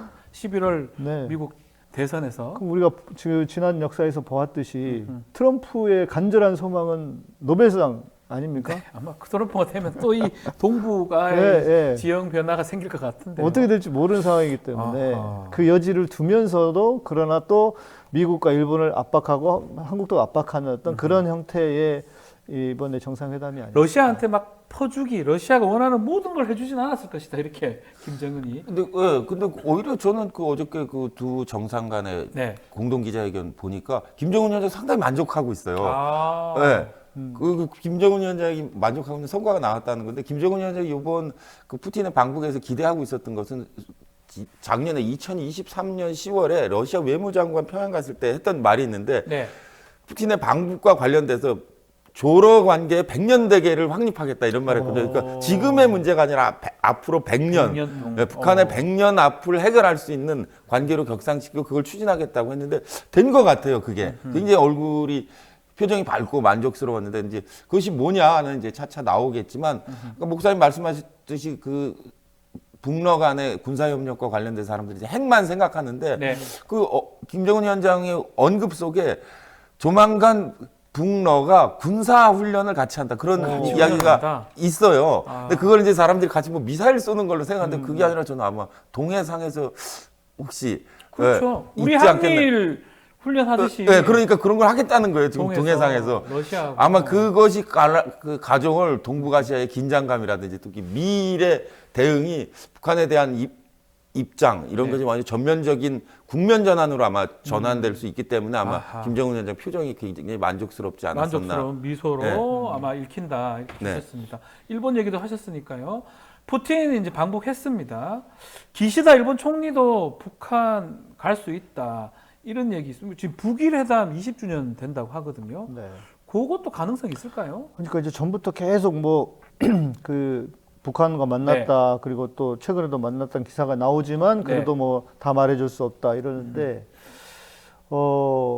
이제 북한이 일본이 워낙 그 북한에 대한 어떤 뭐 이게 수교 이런 것도 원하고 있지 않습니까? 그렇죠. 만약에 그 이제 그런 상황이 돼버리면 이제 일단은 그럴 것 같아요. 일본을 향해서도 북한 입장에서는 아까 말씀드린 그런 동해 훈련, 또 뭐 동해 항 뭐 이런 거라도 하면 일본에 얼마나 압박이 되겠습니까? 압박이 엄청 될 것 같습니다. 그러니까 우리가 그렇게 할 수 있다 하면서 북한은 또 일본한테도 최대한 얻어낼 수 있는 걸 얻어내려고 할 것이고 그러다가 만약에 수교라도 되면 그 다음에 문제죠. 우리는 뭐야? 그러니까요. 우리는 더 문제가. 우리는 뭐가 됩니까? 이 미국, 일본하고 찰싹 붙어 있는데 일본하고 북한이 수교를 해버린다? 그러면 우리는 진짜 낙동강 오리 아래 이거 뭐라고 해야 완전 고립이 되지 않겠습니까? 너무 훌륭한 대통령이 나오시는 바람에 어떻습니까? 북한하고 일본하고 특히 일본 총리가 북한 방북할 가능성 있는 겁니까? 올해 계속 방북한다는 이야기가 있었는데 기시다가 지금 지지율이 안 나와가지고 그게 거의 바닥이잖아요. 근데 이제 문제는 그 최근에 그 일본 관방장관이 인터뷰했어요. 그 중앙일보 보도였던 것 같은데 금방 나왔던 사진인데요. 몽고에서 비밀 접촉했다는 거예요. 몽고에서 비밀 접촉했는데 일본에서는 유력 정치 가문의 후예가 갔고. 북한에서는 정찰총국과 외화벌이 담당자 같다는 거예요. 외화벌이 담당자까지. 그러니까 이 북한의 입장에서 일본을 뭘로 생각하는가가 이제 나타난 거고. 일본에서는 유력 정치 가문의 후계자가 있었는데 그게 누구냐? 그러니까 지금 관심사인데 제가 볼 때 고이즈미 아들 고이즈미 신지로 일 가능성이 있어요. 왜냐면 고이즈미가 2002년도에 김정일 위원장과 북일 평양선언을 한 당사자인데 그 아들이 지금 차기 총리로 거론되고 있어가지고. 근데 만약에 고이즈미 신지로가 갔고 북한에서 이제 수금 담당자가 나왔다. 북일 수교는 아마 조만간 일어날 겁니다. 그리고 이게 역사적으로 반복되는 건데요. 일본은 러시아가 한반도에 진출하면은 혼신의 힘을 다해서 막습니다. 지금 북러 관계가 지금 전략적인 포괄적 전략 동맹자 관계로 격상되었는데 그럼 만약에 러시아가 낮은 선봉, 함흥, 청진, 원산까지 다 거기 주도권을 갖게 되면 일본은 그럼 어떻게 되느냐의 문제가 남기 때문에 일본이 아마 조만간 러시아의 남하를 저지하기 위해서 다시 북한과의 접촉을 저는 상당히 적극적으로 하지 않을까 기대하고 있습니다. 우리 목사님께서 짚어주신 부분이거든요. 윤석열 정부 외교기조. 딴 데 안 보고 막 미국하고 일본만 딱 쳐다보고 있었는데. 큰 형님, 작은 형님 뭐 이러면서. 근데 이제 북일 예컨대 정상회담 하게 된다. 북한하고 일본하고. 우리 뭐가 되는 겁니까 이래 되면. 경제도 폭망인데. 뭐 외교는 뭐. 말 그대로 진짜 이게 무슨 상황이 됐나 싶어요. 외교적으로 우리가 또 고립되는 거 아닙니까? 아니, 고립 정도가 아니라 제가 볼 때는 진짜 이거는 어떻게 돼야 되는 상황인지 저는 계산이 안 돼요. 그림이 안 그려집니다. 이러는 거를 좀 대비해서 많은 분들이 얘기하는 좀 이렇게 한쪽에 치우치지 않고 좀 전략적 중립이라고 하나요? 뭐 그런 좀 선택을 했었어야 되는 거 아니냐 이런 얘기도 하는 것 같아요. 근데 그 한반도의 운명은 한반도 스스로의 힘으로 잘 결정이 안 돼요. 4대 강국과의 관계가 중요한데 그 4대 강국과의 그 외교는 가장 외교 전문가이신 천공이나 김건희 여사 같은 분이 있는데 그분들이 아마 그대로 놔두지는 않으실 거고 그 김미리 대통령과 상의하셔가지고 아주 합리적인 선택을 해서 더 이런 어려움을 저는 충분히 그분들께서 극복하실 수 있을 거로 기대하고 있습니다. 천공 말씀하셨으니까 제가 질문을 드려보면 천공 그 유튜브나 천공의 말씀들을 우리 또 국민들이 많이 보고 있잖아요. 왜 보냐 이런 걸 자꾸 비슷하게 되니까 통일 얘기를 또 했더라고 2025년도. 네. 그거 뭐 왜 그 사람 뭔데 그런 얘기를 하십니까? 그래서 4대 강국의 이념이 그 통일이 되도 2024년도에 되면 지금 총공 말씀대로 한다면 이게 대한민국 주도의 통일이 아니라 김정은 위원장이 주도하는 북한 주도의 통일이 얘기하는 건가? 어쨌든 간에 이번 푸틴의 평양 방북으로 네. 동북아시아, 특히 세계 외교의 주도권이 대한민국에서 이제 북쪽으로 넘어가는 북한 것이 쪽으로 넘어가는 아닌가 하는 그런 고미소일 것이다. 예. 의기양양한 예. 김정은의 하여튼 안 좋은 상황이다. 아니 뭐 그 이야기가 그 이야기를 할 때 그랬다고 해요. 잠입 취재를 한 기자에게 제가 직접 들은 네. 얘기인데 2025년에 뭐 통일이 안 되면 니들 나한테 천공 스승이라고 부르지도 마라 그랬대요. 스승이라 부르지 네. 마라. 그러니까 자기가 얼마나 확신이 있으면 그랬겠습니까? 그러니까 그게 도대체 무슨 소린가 이게. 그러니까요. 그러면은 진짜 말 그대로 뭐 전쟁이라도 일으켜가지고. 그러니까 통일이 좋긴 한데 네. 지금 상황에서 통일이 되는 방법이 그러니까요. 끔찍한 일이 네. 있을 수도 있잖아요. 전쟁이 그렇게 쉽게 이거 통일을 그냥 하자 하면 되는 거 아니지 않습니까? 지금 특히 더 지금 상황에서는. 네. 그래서 그런 여러 의심들을 하고 있는 것인데 뭐 우리 스님의 바람처럼 우리 천공과 김건희 여사께서 참 북한과의 관계를 어떻게 잘 풀어가셨으면 좋겠지만 네. 지금까지 해온 것들이 제대로 된 게 뭐가 없기 때문에 기대가 안 되잖아요. 우리가. 안 된다. 기대가 안 될 뿐만 아니라 불안불안해 죽지 않겠습니까? 지금 우리가 뭐 심정이? 알겠습니다. 네.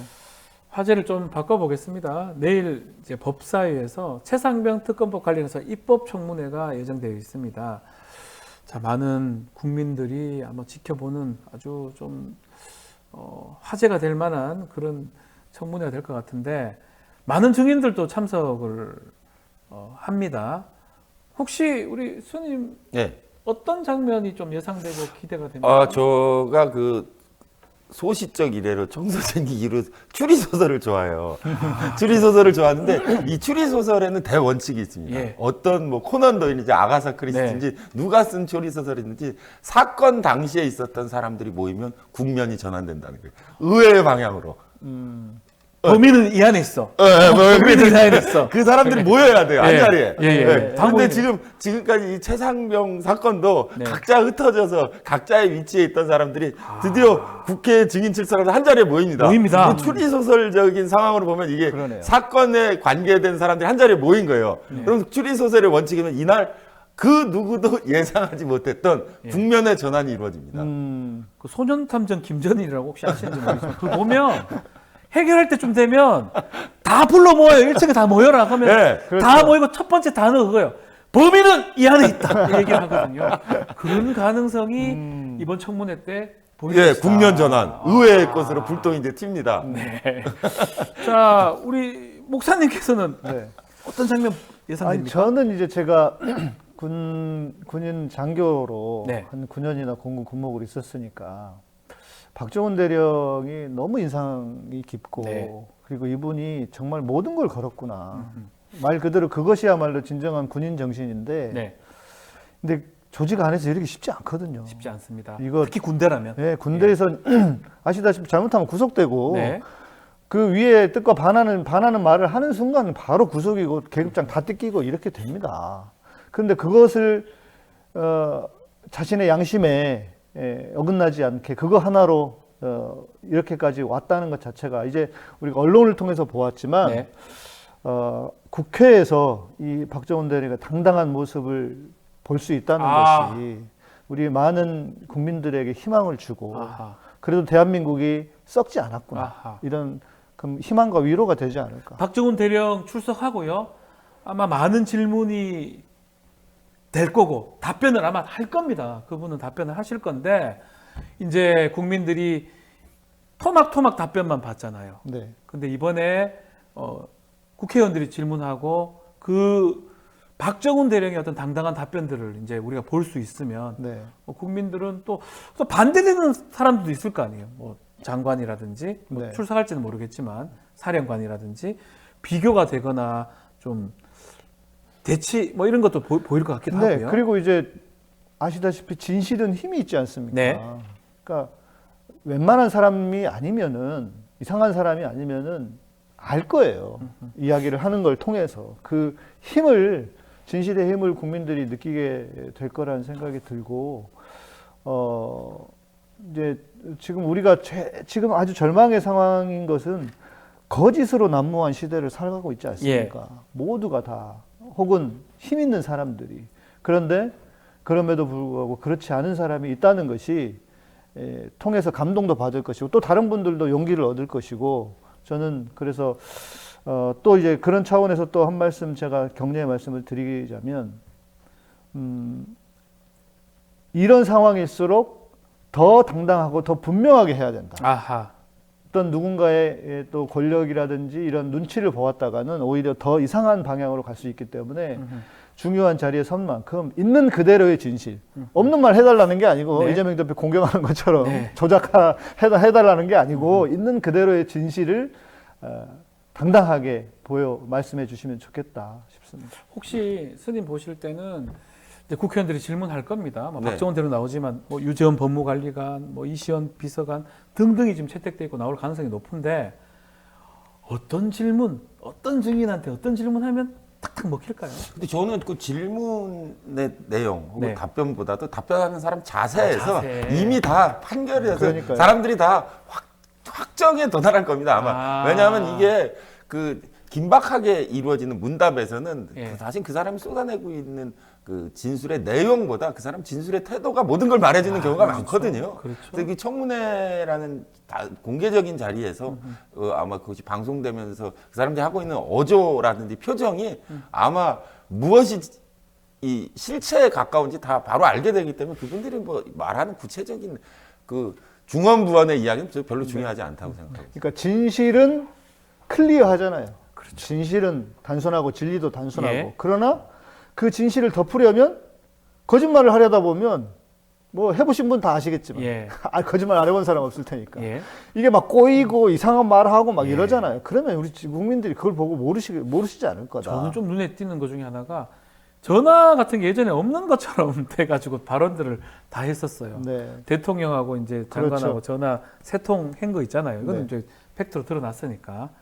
그래서 다 얘기했던 게 이제 번복을 또 해야 되거든요. 그러니까요. 이런 것들이 사실 쉽지 않다는 거예요. 진실은 하나인데 거짓말 하려고 그러면 이럴 때 이렇게 얘기했다가 다른 게 드러나면 또 거짓말 해야 되니까 결국 드러날 것이다. 두 분이 봤을 때는. 뭐 지금 우리 이제 보도에 따르면은 8월 2일 날 해병대 수사단 사건 기록이 경북 경찰청에 이첩이 된 다음에 윤석열 대통령이 개인 휴대폰으로 임기훈 전 국방비서관에게 전화를 걸었다. 그날 그리고 8월 2일 날 순차적으로 따다닥 해서 다시 뭐 돌아온 거 아닙니까? 답변하기 어려워요, 이거는. 이거 어떻게 할 겁니까? 국방비서관한테 왜 개인 전화를 했으며 당시 국방부 장관은 해외에 가 있었고요. 국방부 장관은 12시쯤에 3번 통화했고 4시쯤에 또 국방부 차관한테 또 전화를 대통령이 직접 합니다. 이런 내용들이 지금 다 있어요. 국방부 차관 신범철 전 차관 같은 경우는 전화한 적 없다고 그 얘기를 벌써 했었어요. 그렇죠. 그 국회 가서. 야당 의원들이 이걸 질문을 해야죠. 이 가장 중요한 사안. 그러니까 거기서 추리소설의 대원칙이 적용되면 거기에 지금까지 한 번도 언급 안 됐고 알지 못했던 어떤 의외의 인물이 그날 출연합니다. 저는 매우 그 사람이 지금 궁금하게. 그렇네요.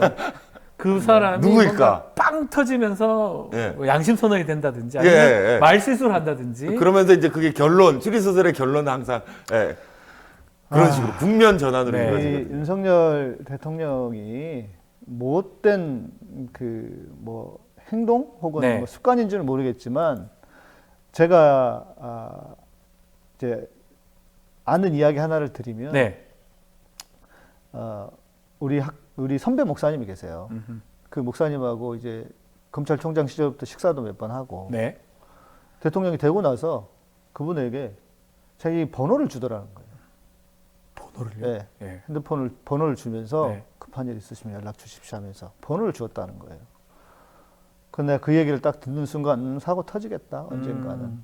그런데 벌써 이제 그런 일이 벌어진 거 아닙니까? 그 본인이 그 개인 핸드폰을 계속 사용하고 지금도 사용하고 있는 것 같아요. 쓰면 안 되는데요, 그렇죠? 지금도 사용하고 있는 것 같아요.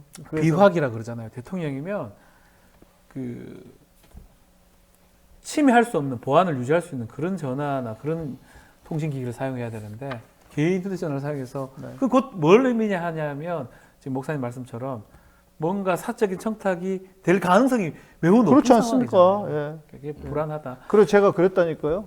내가 만약에 잡혀 들어갈 때쯤 되면 그 선배 목사님한테 잘 부탁해야 되겠다. 이런 생각에서 이런 생각을 했어요. 힘 있는 목사님이십니까? 모르겠습니다. 그건 그 정도는 아니신 것 같은데. 자, 마지막으로 그렇다면 여당의 의원들이 나와야 되는 것 같은데 여당 의원들이 이번에도 불참을 합니다. 이게 계속 불참하고 보이콧하는 게 여당한테 유리한 겁니까 이게? 국민의힘? 이 국민의힘의 저는 선택이 굉장히 이거 참 굉장히 잘한 선택 아닌가 이렇게 생각하는데. 잘한 겁니까? 예, 왜냐하면 말을 할수록 실수가 나오는 상태에서는 그 자리에 없는 게 최상의 방식이에요. 이거는 저도 뜻이 같아. 저 마음이 같아. 저도 그 생각이 들었어요. 왜냐면 A를 변호하다 보면은 B에게 문제가 나고 B를 변호하다 보면 A에게 문제가 터지기 때문에 전화 문제만 해도 그래요. 네. 안 했다고 할 때 안 한 것처럼 다 얘기했을 안 한 때가 것처럼 있어요, 얘기했는데 이제껏. 지금 했다고 할 때는 그럼 이제 이 앞에 걸 뭐라고 다 번복해야 돼요. 그래서 이제 그게 본인들이 할수록 스텝이 더 꼬일 수 있기 때문에 저는 아주 굉장히 누군가의 냉철한 작전 지시에 의해서 일사불란하게 야, 이럴 바에 나가지 말자. 차라리 네. 불참 이렇게. 그러니까 이제 자기들 편 입장, 전체적인 뭐 여당 편의 입장에서는 어찌됐건 윤석열 대통령을 보호하고 비호하려고 하지 않겠습니까? 그런데 진실을 피해서 말을 다 하려면 이게 들통이 안 날 수가 없는 거예요. 국민들이 보고 도대체 뭔 짓 하는 거야? 무슨 지름을 졌다 이래. 머리도 엄청 좋아요. 피해 나가려면. 네, 이게 보통 일이 아닙니다. 저희가 이제 뭐 변호사를 하다 보니까 증인신문 같은 거 하잖아요. 한 번 꼬이면 그냥 나락으로 빠져버려요. 그렇죠. 모든 증언들은. 네. 그래서 그 일관성이 유지되는 게 쉽지가 않은데 이거 벌써부터 좀 틀어졌기 때문에. 본인들 개인을 위해서는 아주 좋은 전략이다. 알겠습니다. 자, 오늘 말씀 여기까지 듣겠습니다. 자, 두 분 말씀 감사합니다. 네, 해문 스님 또 양희삼 목사님과 함께했습니다. 자, 뉴스 인사 프라임 여기서 마무리를 좀 해야 될 것 같습니다. 유튜브 멤버십 회원에게만 제공되고 당일 저녁에 일반에게 공개가 됩니다. 회원 가입 방법 게시판 확인 가능하고요. 많은 분들 관심 부탁드리겠습니다. 저는 내일 아침에 다시 찾아오겠습니다. 고맙습니다.